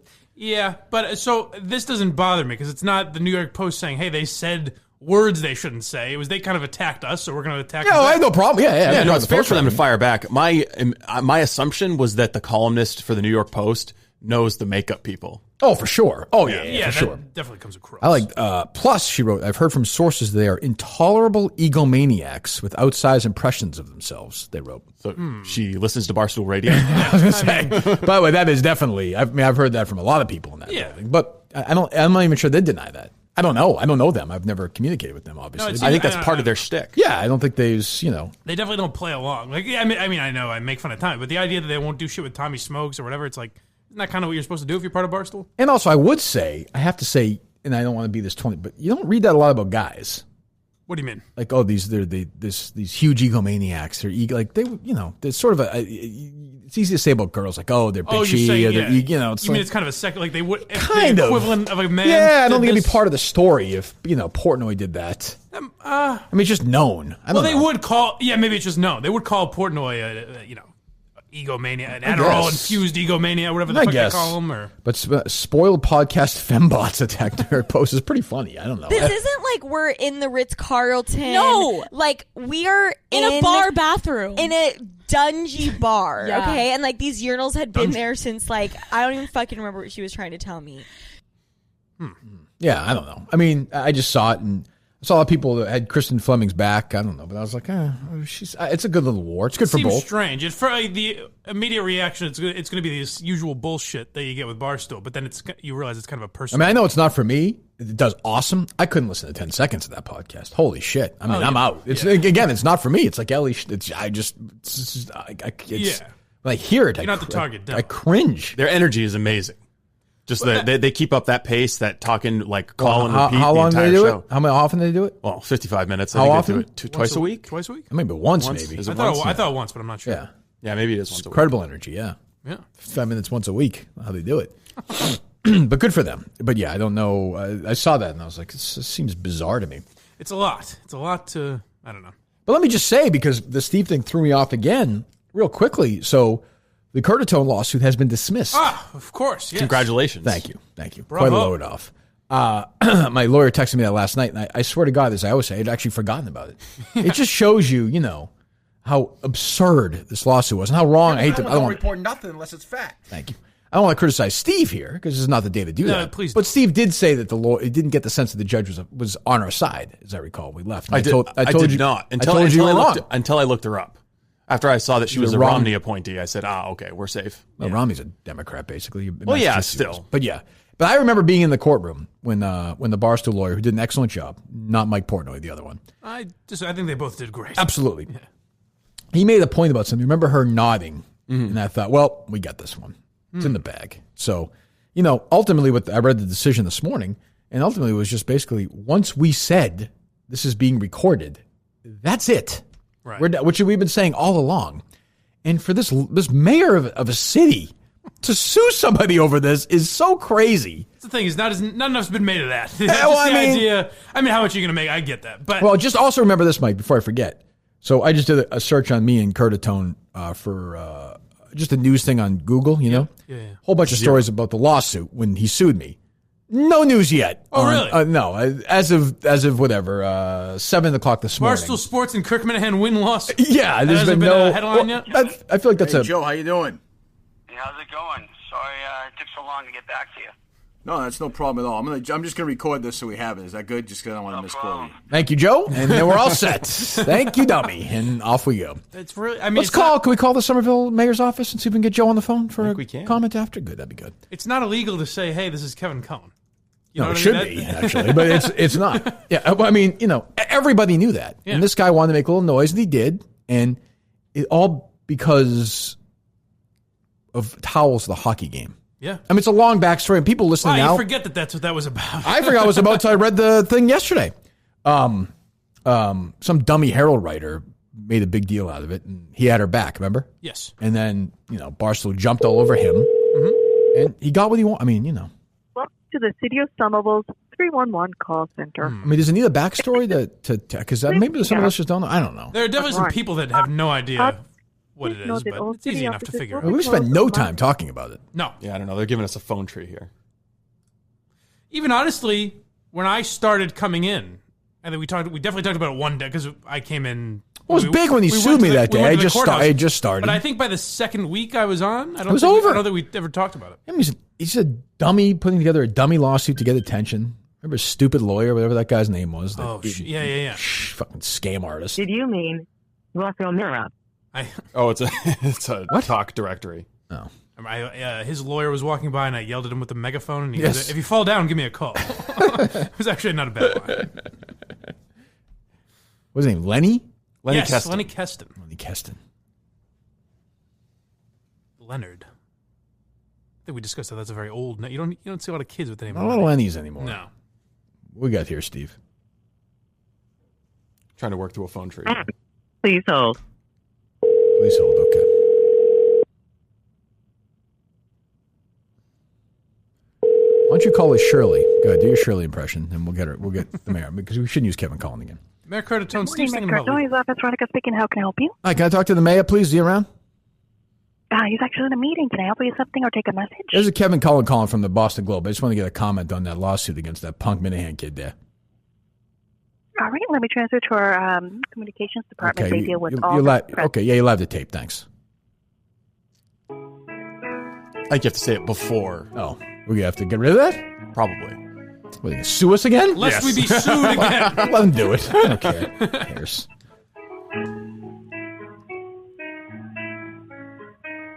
Unless this is the line where they say they're recording us. Then I think we might be good. I don't know if it is or not. I didn't hear it. Who's she putting me on with?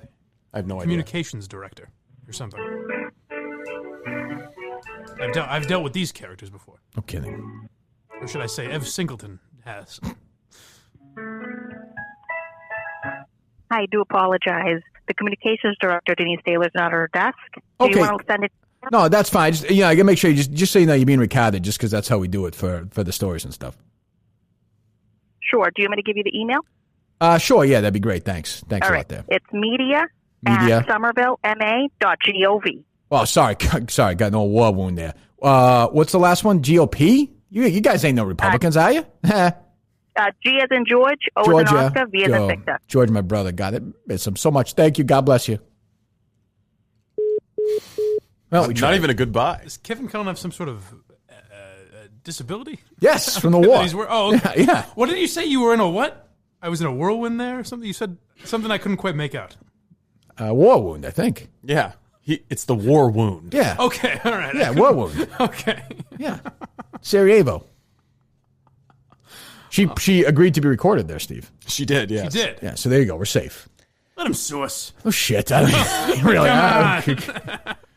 I'd like to be involved this time. What an embarrassment, though. But here's the beauty of it, as we always say, no one will cover it. Well, here's the thing also, that his original defense against using taxpayer funding for this was that your damages were going to pay his attorney's that's right. fees. That's right. So either Arthur Keston made no money off of this, or Lenny Keston made no money. Yeah. He didn't make any money off it, or taxpayer funds were used. I find it hard to believe that Lenny Keston, as a lawyer, did not take every dime he could from this. I could be wrong. Yes. I mean, he seems like an ambulance chaser, no? A little bit, yeah. Even his joke to me was kind of...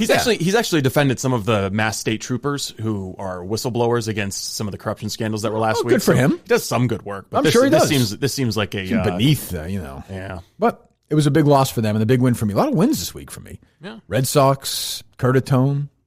Thought I was going to lose Steve for a while, but, You got it back. That's But, another I win. mean, it's just the idiocy. The idea that you're going to sue somebody for a prank phone call is so embarrassing. And thank God for this judge. I forget her name, but thank God for her to at least say, what are we, and basically the statement, the decision was, what are we doing? You agreed to be recorded. We're done. Let's go home. Why are you wasting everyone's time? Goodbye. Maybe it just always take, but you'd think if she just said, what are we doing? Let's go home. It would have been done in October. I know, but legally, these things take forever. Can you send me the statement? That'd make for a good blog post. Sure. It'll never get up. I'm saying it won't go up at all, but yeah, I'll forward That would you go up. Barstool Sports wins a lawsuit or whatever the fuck you said. Why haven't they written about it yet? It's not going to go up. No. Nope. Really? No chance. Interesting.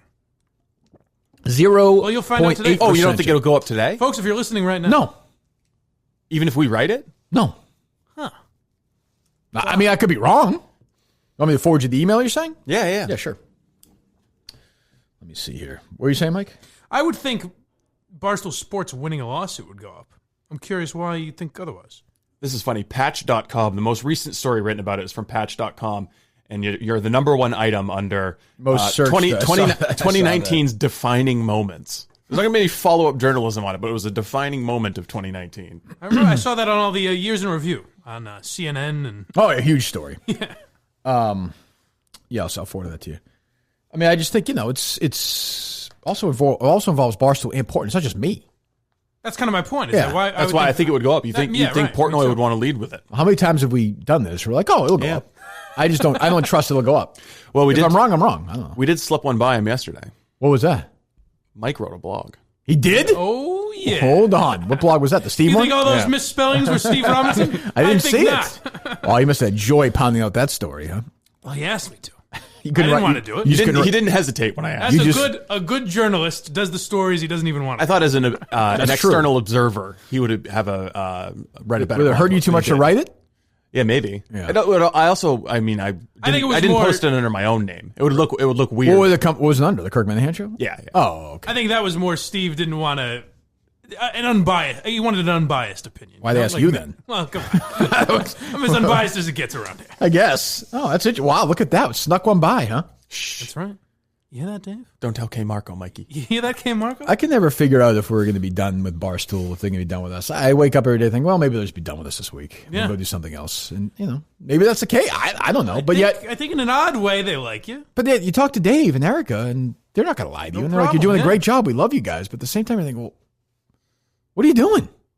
Especially, you know what Dave, I mean? Like, if Dave wanted you out, you would know. We'd be gone. You would Yeah, know. I mean, we haven't written anything for the website that would harm Barstool if published. Not a fucking thing. But I just mean like, yeah, you're doing a great job. Well, okay, but like, why don't you then, get your salespeople to?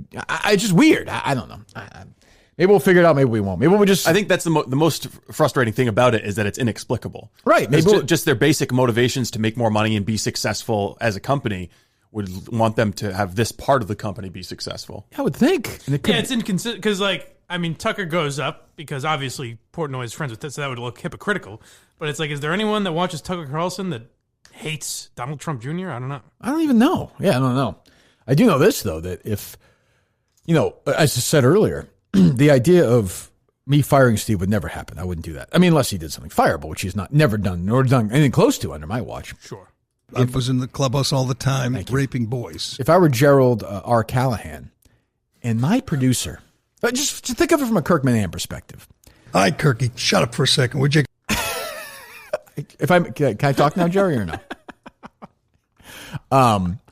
If I went on last night, say, and Steve Robinson was on the Callahan Network YouTube page, hosting a YouTube show talking about how great Gerry Callahan is to a bunch of Gerry Callahan fans, I would go to your house and I would chop your fucking head off. I've got a lot of levels of issues with this. Do you understand that? I know you would never do that, but do you understand that line of thinking? Yeah, yes, of course. Okay. Now, I know you'd never do it, but yes. I know people say I piled on Steve yesterday, and Steve's feelings were very hurt, but I am much more excited for what we're about to listen to than anything that happened yesterday. I don't even want to listen to it.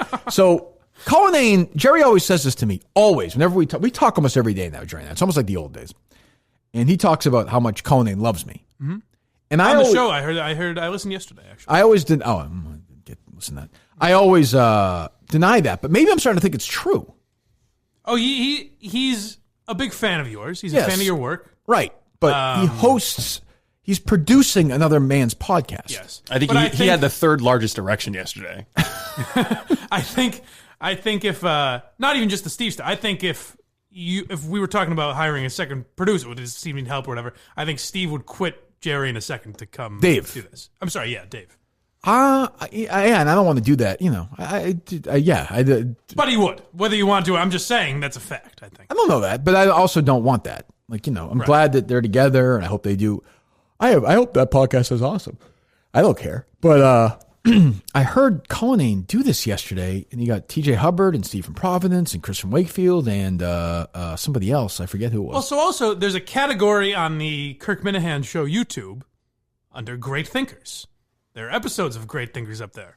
Yeah, but I don't want him to use our YouTube channel. I don't. Because that was one thing that I found out. So I thought my first reaction was, this guy is using, I thought that, Mike. I was like, this guy's doing a podcast with my guys, my listeners, to talk about the Gerry Callahan Show.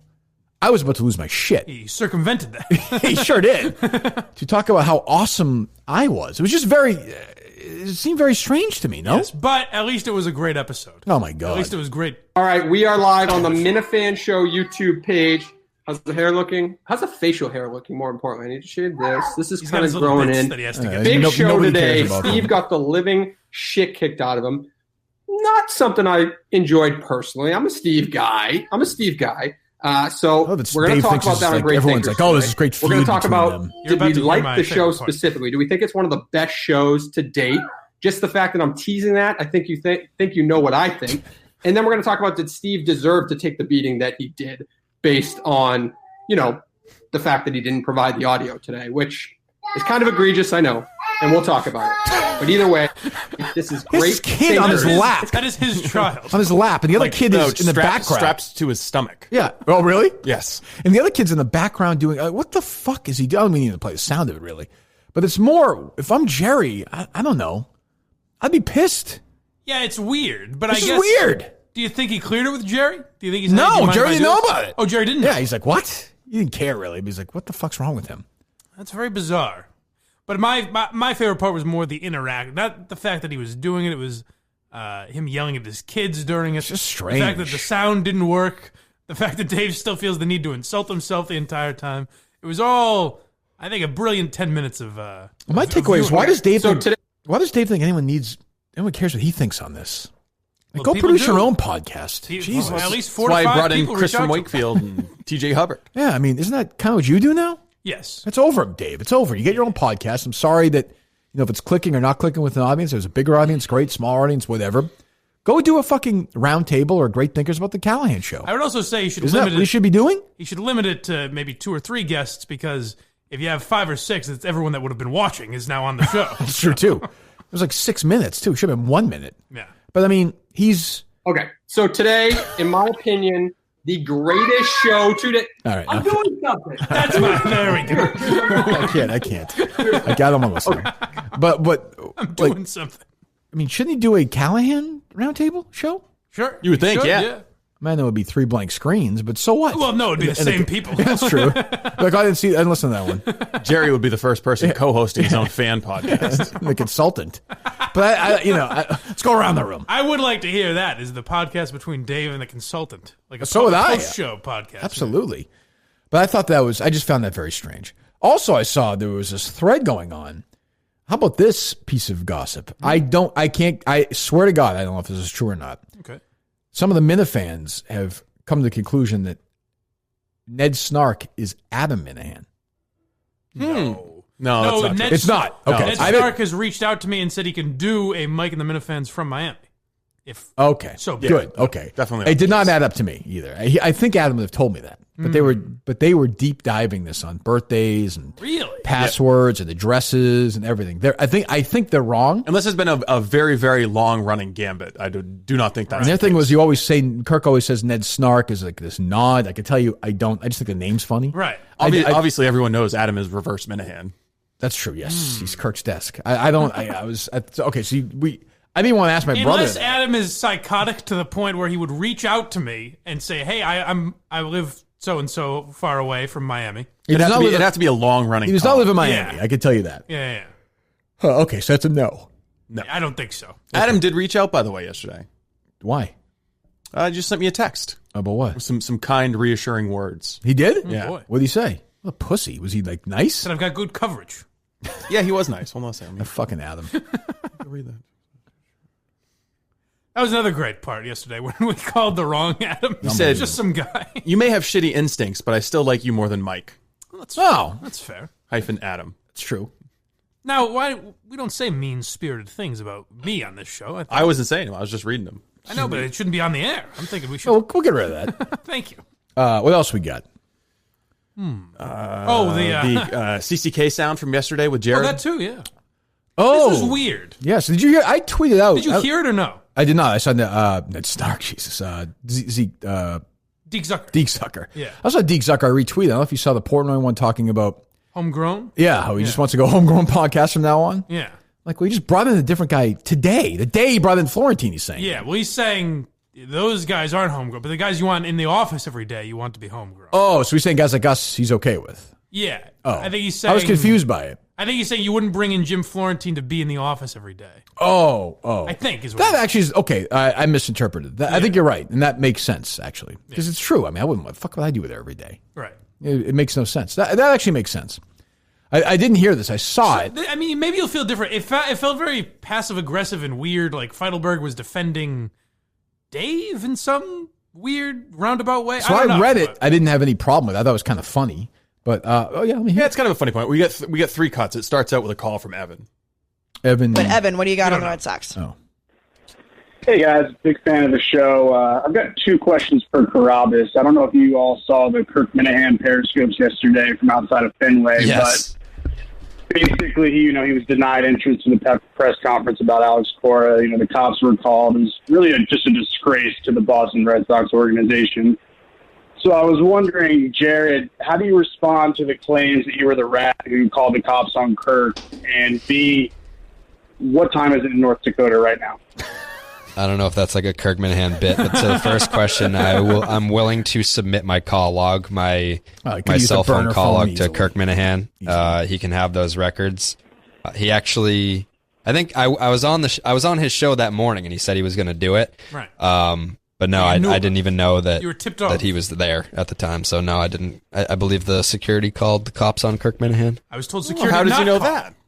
I was told security did not call. Sounds like a guilty man to me. Sounds like somebody who's got friends in the Red Sox organization. Yeah. I think neither one would surprise me. We'll find out pretty soon, though. You put a Freedom of Information I Act? talked with a sergeant detective at the Boston Police Department yesterday, and we're going to be getting a transcript of that 9/11 call. So we'll get the number who called. It depends on what they redact. So they may over redact this one, but we'll at least get hear the voice, what was right? said on the call. Oh, good. No. Or just a transcript? No, so this is interesting. The city of Boston doesn't provide audio files of 911 calls. And I said, that's weird because there's this sports station in Boston that plays audio of 911 calls from Brookline. That is weird. It's a little strange. So wait a second. What he said was, well, it could be a different policy for the police department. So maybe Brookline does provide audio. I guess that's possible. So we'll hear Feidelberg on this. Oh, okay. Yeah. Okay. Well, what do you think about the Cora thing? I heard you on the show yesterday. Minihane, why didn't you get arrested? Why didn't Minihane get arrested? He went to Fenway. I watched the Periscope. He went to Fenway, and first he tried to use my name to get in. He's like, yeah, I'm with Barstool Sports, Gerry Callahan. And they were like, you're not Gerry Callahan. And he was like, whatever. Like, I'm Kirk Minihane. He's like, I'm with a media company. Like, let me in. And they wouldn't let him in. And then he was trying to find ways into Fenway, and the cops got called, and he ended up like talking to like 3 cops outside of Game On, and then he left. Yeah. Gone are the days where Barstool Sports would send people and defy the police, huh? Yeah. Shame how might have fallen. Yeah. No, he instead of just willingly get arrested for his cause. Did he care too much about the cause? Did he, Kirk? No, I don't think he did. He's just kidding around. Too bad. He's kidding around. I didn't really understand what he meant. I mean, his that's listeners. a fantastic way of, like, with all you guys that have gotten arrested for it. It's so fantastic. Like, well, you don't really give a fuck that much, or you would have just gotten arrested. Yeah. You didn't get dragged out of the Super Bowl. You don't stand for anything. That's the point. I mean, if you're gonna go there, not gonna let you in. You better his just listeners sit there, are a weird bunch. Handcuff yourself, get arrested. Jared hates the Minifans, you can tell. He does, but he listens. Like, the other two, Casey, you can tell, has no interest in this, which is fine. Now, here's what I want to know. I think Feidelberg was just dicking around. Okay. Did you think, Steve? It felt weird. I don't know. Yeah, I mean, the point of, if you're not getting arrested, I mean, it's kind of funny because they can play that card for any protest, any stunt, whatever. Absolutely. So, he just took it wrong. He's fine. He's fine. But, no, I like Feidelberg. But here's what I'm wondering. But just hypothetically, there's no real reason I'm bringing this up. Mm-hmm. Pretend I get arrested on like a Friday night. Sure. Would I? I'm not going to bail you or out. anyone. Okay. If someone got arrested, do they stay in the jail cell all weekend? It depends on when you get bailed out. So you're going to be there all weekend, yeah. Okay. Yeah. What's the issue? No. I'm just curious. Okay. Yeah, I mean, it's different. Just curious if I should try it Friday or Saturday. I mean, you got your. I'd probably go Saturday myself, but You got your one phone call. Who are you calling? No one's going to, I guess I would call Alba. You would? Yeah, she'd be the only one that would come get me. It's true. Or maybe the Warthog. I'd go with the Warthog. Yeah. Warthog. Why not Kingpin Pete? He's banged up. I don't want to bring up any... Oh, yeah, that's true. I don't want to bring up any old, Yeah, it's true. He'd get me out with a file, perhaps. Did he have knee surgery or something? I think he has it coming up. Oh, that's why he's not going to Madawaska. Super Bowl. Oh, That's why he's not going to the Super Bowl. Is he going to he can't go to Or can he go to Madawaska? That I'm not sure. Can't go to Canada. No, certainly not. Right? No, yeah, can't get into Canada. Is he going to Madawaska? I don't know if he planned on it or not. Oh. And he had not mentioned it to me. That's a fair point by Feidelberg, I guess. But, I guess my point would be, if I got arrested, what would that accomplish? Yeah, and get arrested for, I don't know. It would have. I mean, it's fine if that's. So here's the thing is about like, whatever I plan on doing. Mm-hmm. Do you have something planned? Yes. Oh, good. I don't want to know anything. Yeah. I'm a curious observer. But fucking with security and everything is fine. But I almost feel like in that situation, when the cops come, it's like, why fuck with them? I had no interest. Those guys are good. Involved. And they're also good guys, and they know the red. Like I could tell one of the guys I could tell was a fan. Yeah. And I'm like, what am I? Got 10 million other things to deal with. Yeah, I mean, if that's if it's a real cause, fine. Right. Although I do hate the Red Sox, I do believe in free speech. So how much? You also need a new Twitter AVI. A new what? Twitter avatar. I do? Yeah, you get the mugshot. That's what all the Barstool guys. Oh, do. that's true. That's true. Say, when's the last time Feidelberg did anything relevant? I don't mean to be an asshole, but like, you know, what does he do? Somebody's asked me that Remember the when other. he got arrested? Somebody asked me 5 that the years other ago? day. Who was it? Like, is Feidelberg full time there still? I was like, yeah, I think so. Well, he does KFC radio. Yeah, I think he does the some of the gambling stuff. He did the Making a Gambler, which I thought was pretty funny. I like him. Yeah. I have no problem with Feidelberg. I think he's funny. Yeah. He's free to take shots. Yes. And by the way, he's doing what I do. I said, what happened to the old Barstool? You know, gone are the days. But he's saying you're the example of. I think he may be using some irony because I do it, but I don't know. Maybe not. He doesn't listen to the fucking show. Who knows? He anything he says, like they just like when he calls himself Podcast Jesus, like that's kind of true. Like they think he's like a god. So if he says that like I did something, then they all just believe it. Did you screenshot your call log and just retweet it back at him? No, I mean because if in fairness, if I were to go into my call log right now, you can delete like calls that you made or received, so he can go to my phone company and get my call log if he wants. Yeah. Casey has no. Casey Smith has cooled on me. I don't know what happened. You think? Yeah, I don't know if it's because she's probably got friends in the office. That she's with Brandon on. Walker and she's friends with. Yeah, I don't think she's a fan of mine. I take it more as she just doesn't listen. No, I don't think she's a fan of mine anymore. I think she's gone from liking me sort of to just disliking me now. That would be disappointing. Nah, life goes on. I like her. She's very nice, but I mean, I think she's now I would put Casey Smith as an enemy.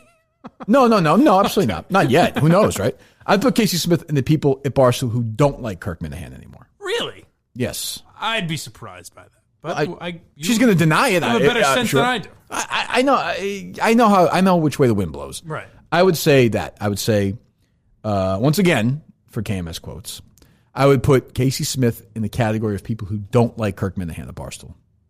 I'd be very disappointed. Have you had any personal interaction with her, or is this Zero. Speculation? Zero.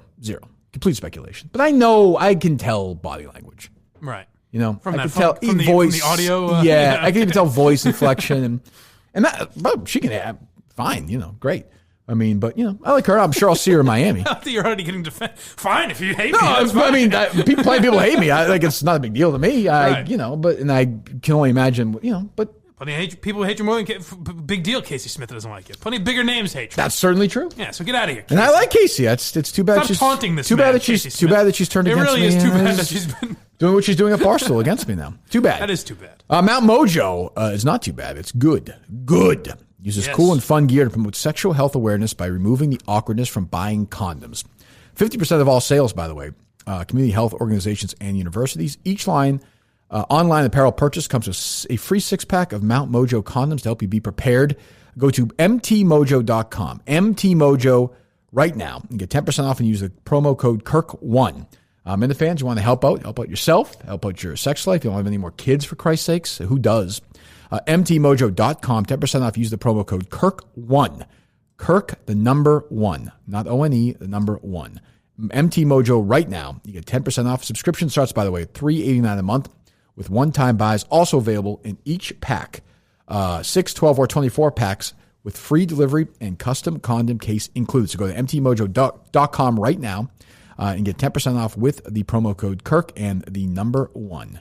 Get your mojo on right now with promo code Kirk, number 1, MTMojo. What else we got? Kraft's wiener. Thank you. There's a new roving gang of racists fighting fires out there. That's true. Stupid. What a dumb story that is, huh? It just seems like they just... For some reason, I don't think Trenny's going to comment on this one. You don't think so? Not. Why not? I think she might have learned her lesson. Yeah, we'll see. That'd be great if she just did it again. She goes all in. Yeah, the DC Fire Department? Yeah. Unbelievable. I'm sure they just decided to all... What was it, the Alabama basketball team? Yes, they put out the styrofoam fingers. Yes. It packed the stadium with it? Well, it is Alabama. That's true, yeah. Yeah, they may be onto something there. Could be. Yeah, so, I mean...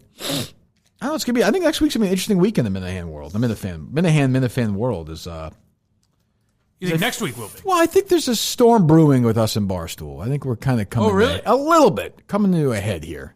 Right. We like them. They've been good to us. They leave us alone, but there's frustration. Except I think Casey on Smith. Both. Well, yeah. There's frustration on both ends. I think. So I don't know how. What do you think their frustration is? Well, I mean, I just mean more of the shit they've dealt with us over the past 6 or 7 months. They just get annoyed with us. So I think it's going to come to some weird thing over the next couple of weeks. And maybe I'm wrong, and maybe we'll just continue to do our thing to leave us alone. It's been a fucking unbelievable week on the show. I mean, really. I mean, don't forget, we started the week at the Cape Cod. That's right. We wound up here. I mean, you're talking about it was like 10 years stuff ago. with Steve, the stuff with the Periscope that some people saw. The, even the fucking calling the people in fucking West Virginia. I mean, North Dakota, Mike's time zone. You forget all of it. More shit I in forgot this that week. Honestly, I forgot that was this week. Fucking Oscars So White battle with that. We do 50 million things this week. I'll put this week up against any we've ever done. Anything I've ever done for a full week. So You also do forget things like things have been fine ever since the Portnoy thing where I almost got fired, whatever it was. Since then, it's been quiet. Right. But you kind of forget how quick he was like, well, I would just cancel the show. Sure. Oh, yeah. So if there's another issue. Of course, he's welcome to do that. Yeah. He'll have to pay me. I have a contract. And, if he fires me without cause, good luck. You pay the whole thing out. But by the way, I don't think he cares. Right. So that's fine. And we'll go do something. I've said this over and over again. I like working here. I like that they give me a nice salary. I like that they leave us alone. Mm-hmm. But I'll do something else. I mean, if they, I don't think right now, from a business perspective, for them, I'm not sure why it makes any sense. If they don't want to sell the show, that's a whole. It doesn't make any sense. Because even if you hate them, you say, hey, I hate them, but I can make money off them. Right. So, I mean, but that being said, we could go sell at the Wilbur in June, and we could go sell out 2 other places, and they'll get their nice cut of it, and that almost rationalizes it for them. Like that's a big gate. The Wilbur. Meaning what? Rationalize it for the money. They're gonna get a cut of the money. For just Barstool generally. They'll be just, well, listen, we sell out 3 things. Yeah. We're done. Like, pretty close. That's a weird. And the Wilbur, we sell at the Wilbur, and we do a bunch of stuff. I mean, we could do a couple $100,000 that night. And maybe it's a weird thing where we're almost being selfish in a way, as we should be. But whereas like Barstool as a company looks at it and says, well, we're making money off podcasts. We don't care which individual one has certain ads and which one doesn't. Sure. That doesn't make any sense to me. But the only problem with that is we're incentivized. We have incentives for that. Right. So, I mean, I understand that. If we didn't, I really wouldn't care. Right. Honestly. I mean, it takes 2 seconds to generate a report and say, okay, we have all these podcasts. Which podcasts are billing the most? Right. Not only that, I don't know. Like, so I go back to this Tim Sabian thing. I would tell people listening today, go listen to it this weekend, especially for me, the first 10 or 15 minutes we talked about. I loved it. And you knew a lot of that stuff I didn't know. Yeah. It talks about the business of it. It talks about the loyalty of the fans and how he would say to them, McDonald's doesn't like Howard, fuck off. Yeah. Whatever. Back then, Chrysler doesn't like him. United Air doesn't like him. Go fuck yourselves. We're going to find other people because if you're a good salesperson and there's an insanely dedicated audience, and it's not an audience of 26 people, by the way, you're talking about, fucking millions of people every month for an insanely dedicated fan base. If you can't sell that, get out of the selling business. Honestly, you just don't want to work hard. They brought up, I forget what bit it was, like anal ring toss or something like that. Right. And Artie said, like, you've got the task of bringing that to salespeople and trying to sell it. And Sabian was like, yeah, but what I say is, if they tell me I can't sell that, then I say you're not doing your job. Correct. Because the amount of people it doesn't matter how clean it is or how dirty it is. The amount of people listening is what matters. Right. So, I mean, I don't know. It seems to me to be, we make things more difficult to sell than other podcasts, I guess, though I don't know why. I guess I'll just concede that, move on.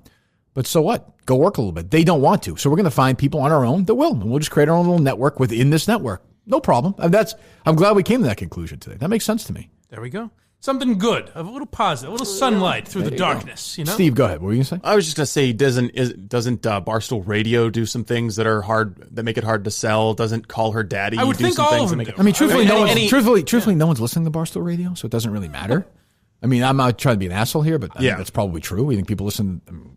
I'm just saying, like any podcast that is good and exciting is going to be doing things that make it hard. Like Joe Rogan does things that probably make it hard. To sure, sell. But I mean, but Rogan. I mean, we do great numbers. Rogan does numbers where it's just you just put those numbers. You just put those numbers down. But there are podcasts, as we were saying, that do way less than us, that are less frequent than us, that are. Maybe it's just easier to sell. I don't even know. Well, a less frequent show is definitely easier to sell. That's probably true. And also, I'll say this. We were talking about how when people ask us what's the show about, and we have no idea, I guess in some respect that's got to be, if they can't define what the show is. I guess, but I think I've said this before, I think it's really easy to walk in there and say, hey, listen, look at this insane fan base. They've done this, and this. Yeah. This is what they'll do for you.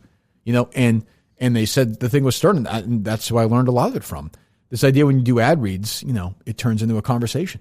I thought of that when it doesn't turn into, hey, go get Roman today. GetRoman.com. GetRoman.com. Having been on the side of trying to explain, I call it the Minihane difference. Right. It is hard. You have to send audio clips, but I mean, it's not like fucking quantum physics. No. It's just a conversation. It's you call somebody and you explain it to them. You send them some air checks and say, this is what we've done for other advertisers. But I will say, if this show was 2 times a week or 3 times a week, the download numbers would probably double. Well, it's just math. Not the total listeners, but not. No, not the average download the total unique bigger, listeners, right. but the average downloads, which is what they sell based off of. Right. Well, so there's kind of a, I don't know. I don't think that the Barstool's sales philosophy or mindset is structured around a daily show like. Well, maybe we should do it 3 times a week. I also like that it's a daily show. So do I. Yeah, I know. Everyone likes it. I mean, it's a key part of the show is having it be 3 days a week. But if we're trying to, it would infuriate the listeners. Yes. Well, not only that though, I think. And I've said this to you before, and I think you kind of poo-poo it. But I think it's interesting that the fact that the way you do a daily show is very unique, and I think you're kind of the first to do it. There are a couple other examples, but I think continuing with that, it might suck at first, but I think being the first to kind of do that means something. I guess there's value there. I think. But I mean, what we do, we carry over. We could do that 3 times a week, and it wouldn't really change. I mean, it would change a little bit. Yeah, I mean, it wouldn't really change. No, I'm open to that. I mean, I don't want to, but I'm open to the. I mean, it's. I did notice that's the first thing Erica asked DEC when he was on, when she had him on. Would you like it if it was less? 3 weeks. Yeah. Maybe that's easier for them. I don't know if that's what we should be. That should be our goal. I like that you're reacting to shit every day. So do I. But I mean, if we did it Monday, Wednesday, Friday, and we missed something on Tuesday, we'd react to it on Wednesday. I mean, would the world end? I don't know. No, but I look at it as it's the first daily radio show and podcast. I'm not Jackie Robinson here. I don't care. No, that's not what I mean. Yeah. I think it's a model that people are going to start to follow. I don't. And I think you know why? Because nobody's as good as I am. Like, who's gonna do that? People will do it. Yeah, it'll be. I know Jerry's trying. Look at radio. People will do it. It'll just be worse versions, and that's what I'm saying. I don't know. If we had been doing 3 days a week all along, we would still be able to accommodate every ad that's been sold for the show. Right. What do you mean? In terms of inventory. Well, it might be different though, right? Maybe, yeah. Maybe they would be supplying more. I don't know. We can ask on Monday. Would it be easier for you guys if we did 3 days a week? I don't want to, but no, people are going to hate that. People are going to who listeners. Oh, okay, but it's also but Barstool's also a business. Yeah. I mean, I don't want to, but I mean, if you're saying to me, hey, you don't have to work Tuesday and Thursday, nothing will change financially for you, and it might be better for the podcast from a selling perspective. Yeah, I mean, we work for them; they pay. We have to have the conversation. Yeah, and maybe we do something different Tuesday and Thursday on YouTube or something. I don't know. Yeah. I don't know. Maybe we sell that, right? Right. You know what I mean? I don't know. I'm just saying maybe we sell it. Maybe we. I'm not. I mean, just throwing this out there is going to fucking. I know people are going to fucking lose their minds. Don't do it, Kirk. Yeah. Even if you did 3 6-hour shows and they ended up with more content overall. Yeah, for sure the shows would be longer. Yeah. There'd be 3-hour shows probably each, so it'd be 9 hours a week. You'd be getting 9 hours a week. Yeah, but I don't know. 10 probably. Yeah, there's just something about every day. I agree. There'd be a day where you're not reacting to something. Right. But but then we'd react with the next day. Right. I don't know. Yeah. Like what we've missed this week. I mean, who knows? There it might have been something where maybe by no, Steve, call a fan up. Let's get their reaction. Maybe by Friday. So if we didn't have a Thursday show yesterday, maybe at some point you would have said, "Hey, Steve, cut up those clips," or maybe we would have moved on from absolutely the right. That's whatever. Absolutely right. And there's an episode that would be gone that I think was great, but Steve would have liked it if we didn't do it.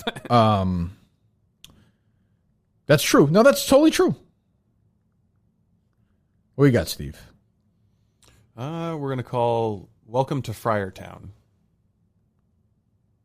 And I do think you've created a model that'll be copied by a lot of people. I don't know. Maybe.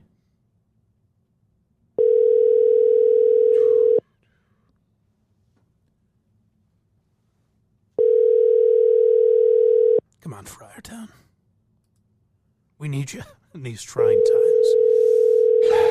We're at odds here. We don't know what to do. An abysmal failure from this gentleman. One more, Steve.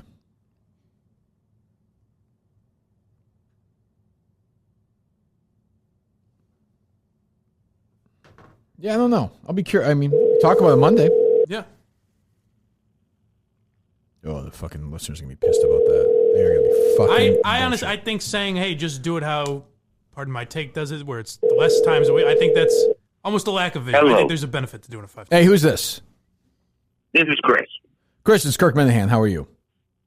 I'm very fine. I'm actually listening to the podcast yesterday over again. So bad yesterday. Well, okay, Put that out of your mind. It never happened. So we're kicking around. So obviously locally, Steve's done an awesome job with the sales, and the podcast is doing great, all that stuff.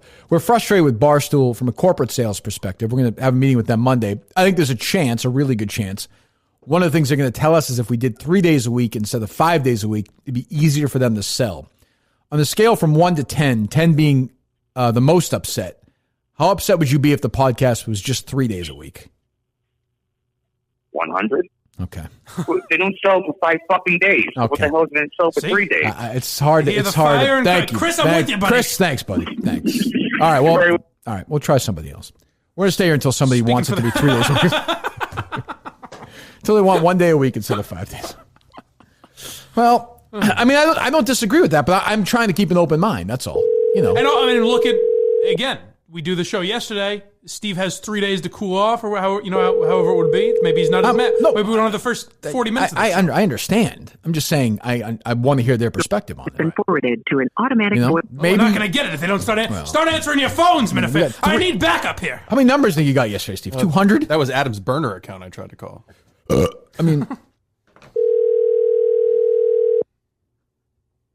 trying to save these people. They're not answering their phones. I just have a couple of days off during the week, though. It wouldn't be so bad, but I'm just saying. Just saying. I mean, if I'm only working 3 days a week, that wage starts to look a little. Hello. I'll probably get cut by 40%. Hey, who's this? We can't do it. What's going on, brother? Who is this? This is Mike from Providence. Mike from Providence. Good morning. How you doing, bud? Fine, thank you. Swell. I have a question. So, Sure. We're having a sales issue with corporate Barstool. We have a meeting, Steve and I, with Erica Nardini and Deirdre from sales, right? Steve, is that Chief right? Revenue Officer. Chief Revenue Officer, CRO from, as we say, from Barstool. We think there's a chance one of the things they're going to say is it's easier to sell a podcast that's 3 times a week instead of 5 times a week. How upset would you be if we only did the podcast 3 days a week? I would be devastated. I listen every single day. I got your back, Mike. All right, I'm Mike. fighting for you here. I understand. Thank you. Well, thanks, buddy. Fighting for the little guy. Okay. Well, I mean, that's a small sample size. Me, Mike, and Chris. We don't need to. What the hell are you fighting so hard for it about? Huh? What are you fighting I for? like the idea that it's 5 days a week. I don't think there's anyone else that does that, and I think people are going to start to copy it eventually. I truly believe that. I think it's the future. It's the future model. We'll find out. What time's the call Monday? 2 o'clock, I believe. 2 o'clock. Till it gets postponed for a week? Yeah, probably. I don't think it'll get postponed. You don't? You think today is that would be the second time. Well, I know for a fact Eric has a legitimate business to attend to. Yeah, I would think so. So Monday. All right. Well, we'll find out. And I think we'll do 3 days next week as a test balloon and see what people. Wait a second. See what people think. We'll give you. We're going to do what the other shows do. We'll give you 45 minutes at 3 days a week. I don't like the way this is going. Well, I mean, if we don't get parody songs and prank phone calls and stuff, maybe they just want 3 days a week. Fine by me. Yeah. Well, I don't ask for any of that stuff. No, I think now the Kirk Minihane show is going to sort of slide into semi-retirement. You know, We had a good run. It was a nice 7 yeah, months. we had a good run. Good run. 3 days a week. Maybe Wednesday we give you an hour. 45 minutes Monday, an hour. Wednesday, 45, 50 minutes to kind of send you into the weekend. I don't Look think at the content. You got something here. You got lightning in a bottle here, and you What do you capitalize think, on it, Steve? damn it.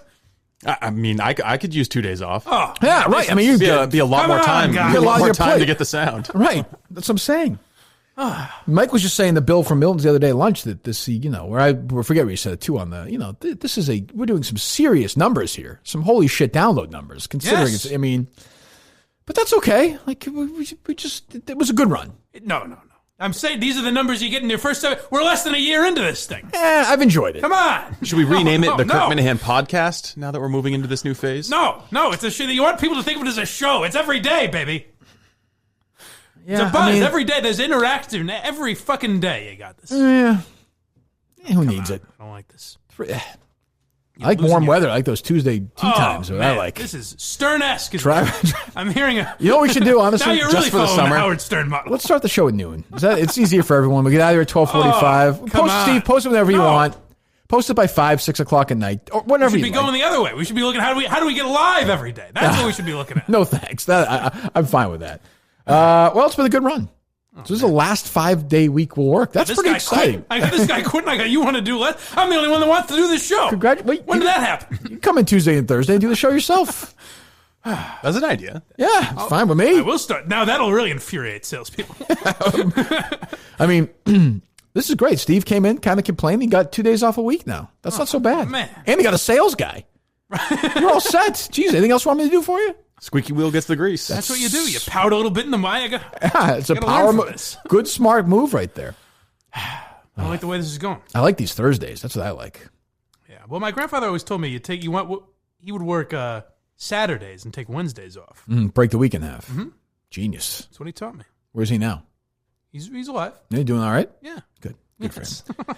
Tee it high and let it fly. That's all we do every Thursday. I'm thinking those par fives. I've been thinking about joining a Rotary group.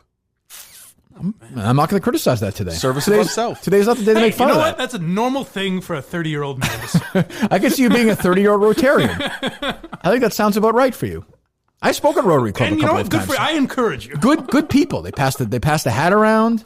They applaud for other people. Yes, I can't believe my late sister-in-law was Rotarian of the Year. Hey, we're not going to make any Really? jokes about any member of your family or anything. that wasn't last year, though, was it? No, it wasn't. Why would you say that? Well, I'm just saying it wasn't. I understand. Right. Was it posthumously awarded or no? No. Okay, so she actually earned it. Yes. Well, good for her. Well, good for her. Yes. No, I agree. Good for her. You know what? You and I every Thursday now, Rotary Club. Done. With lunch. No. Service above self, man. We'll go do some projects. We'll build some wheelchair ramps. Play some golf. These corporate fat cats don't care about you listeners. Oh, I'm enjoying this semi-retirement now that I think about it. I don't like it. Would it be easier for them to sell Steve if it was 1 day a week? Probably, yeah. I mean, the download numbers would fewer episodes, you get more downloads. Like I talked to a guy. How about the audience loyalty leaving though? Yeah, well, you got to find a way around that. Yeah, we can do that. I mean, if they leave at all, are they that loyal? These dummies. Yes, no issue. They can manipulate them. Listen, they've got all kinds of other sources of Minihane content. They've got David Cullinane. Okay, absolutely. Doing a 10-minute YouTube show. No, I mean, look, if they've got DEC doing the Minifan show. They got Mike and the Minifans. They get the intern show. The Barstool show. salespeople have already said they don't matter. So why should we care? Right. 1 day a week. Now wait a second. Yeah. Now what day works best? Wednesday? Break the weekend. Yeah, I think Wednesday's a good day to do it. You want to go an hour and a half? I don't want to contribute to any of this, but what if it was just like 1 day a week and you had a guest in and interviewed them for an hour? That. Me and Steve could contribute a You're little old enough about me. I like that. And you know, it would be somebody, you bring in, I'm trying to think, somebody to help with sort of the woke culture, to get that promoted out there. Okay. Like a diversity officer? Yeah, something like that, where we kind of, enough of the anger. Maybe like a female to kind of keep you in line. Yes, just get rid of this anger and just make the world a better. How about this? Just call the show. I get a better word for it. Rotary. We have a different member of the Rotary Club every week. Every Wednesday. I don't like the direction this is going. Every Wednesday with the Rotary Club for an hour. That to me that's a podcast to me. We should probably offer up to going away from live reads for advertising. Yes, I agree. And we can just drop in recorded commercials. I thought the whole point was speaking about. We make it. How about instead of speaking of live show's gone too. No, but because it's just a hassle. It's not fair to anybody. You said that would make them happy. The live show. If they go to the live show, they're not listening to the podcast. Right. While they're sitting there. Correct. But I think you make the live show different. It would be something you don't get on the podcast. I think if we go, here's what we do for a live show, okay? We rent out a theater, see if this sells out.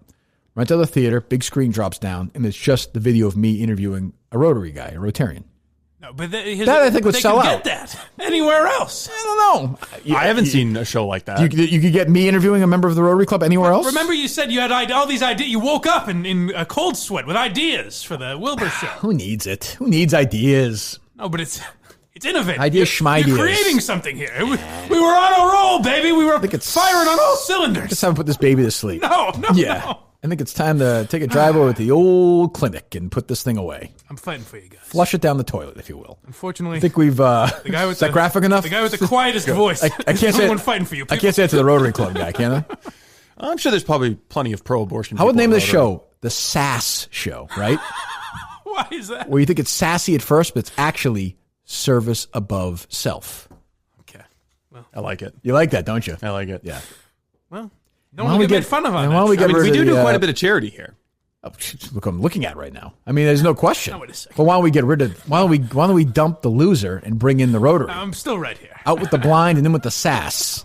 It doesn't even make sense as Sure it does. as a saying. It sure does. I think there's something to this. No. An hour's a lot. I'm going to get a little tired.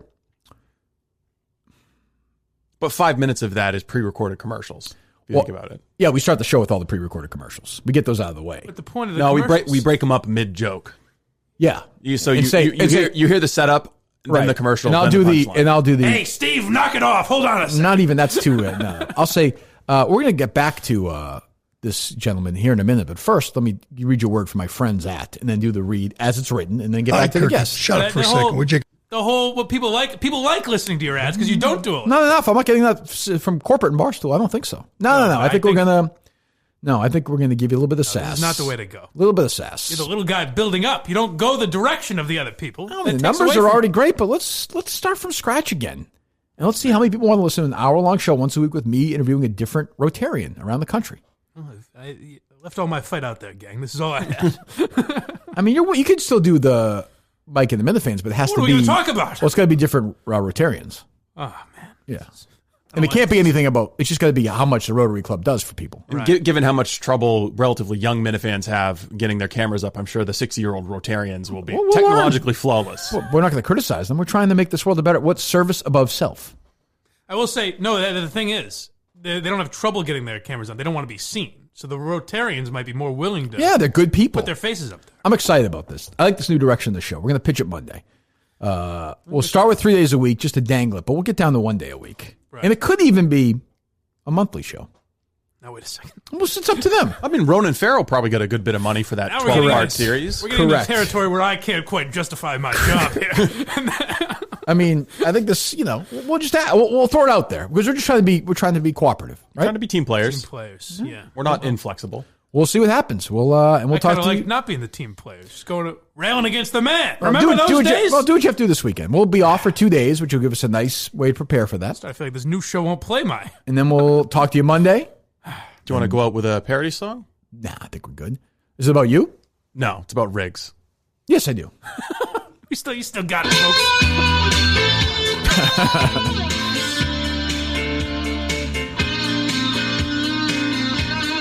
One eye looks left, the other right.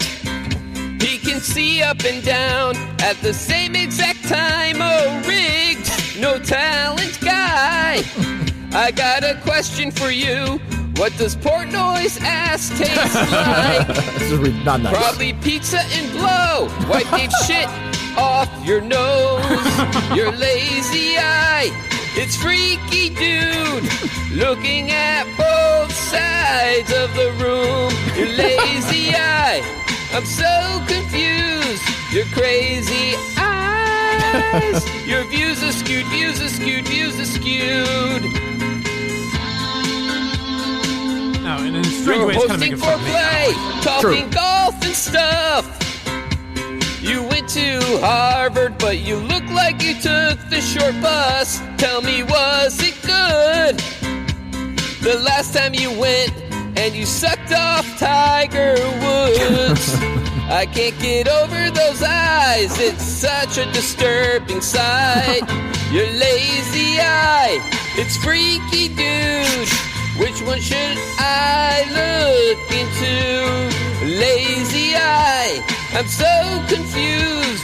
Your crazy eyes. Your views are skewed, views are skewed, views are skewed. Well, frankly, it wasn't mean-spirited enough for me, but... my favorite part of this song was that when he submitted it, he also included a picture of Riggs.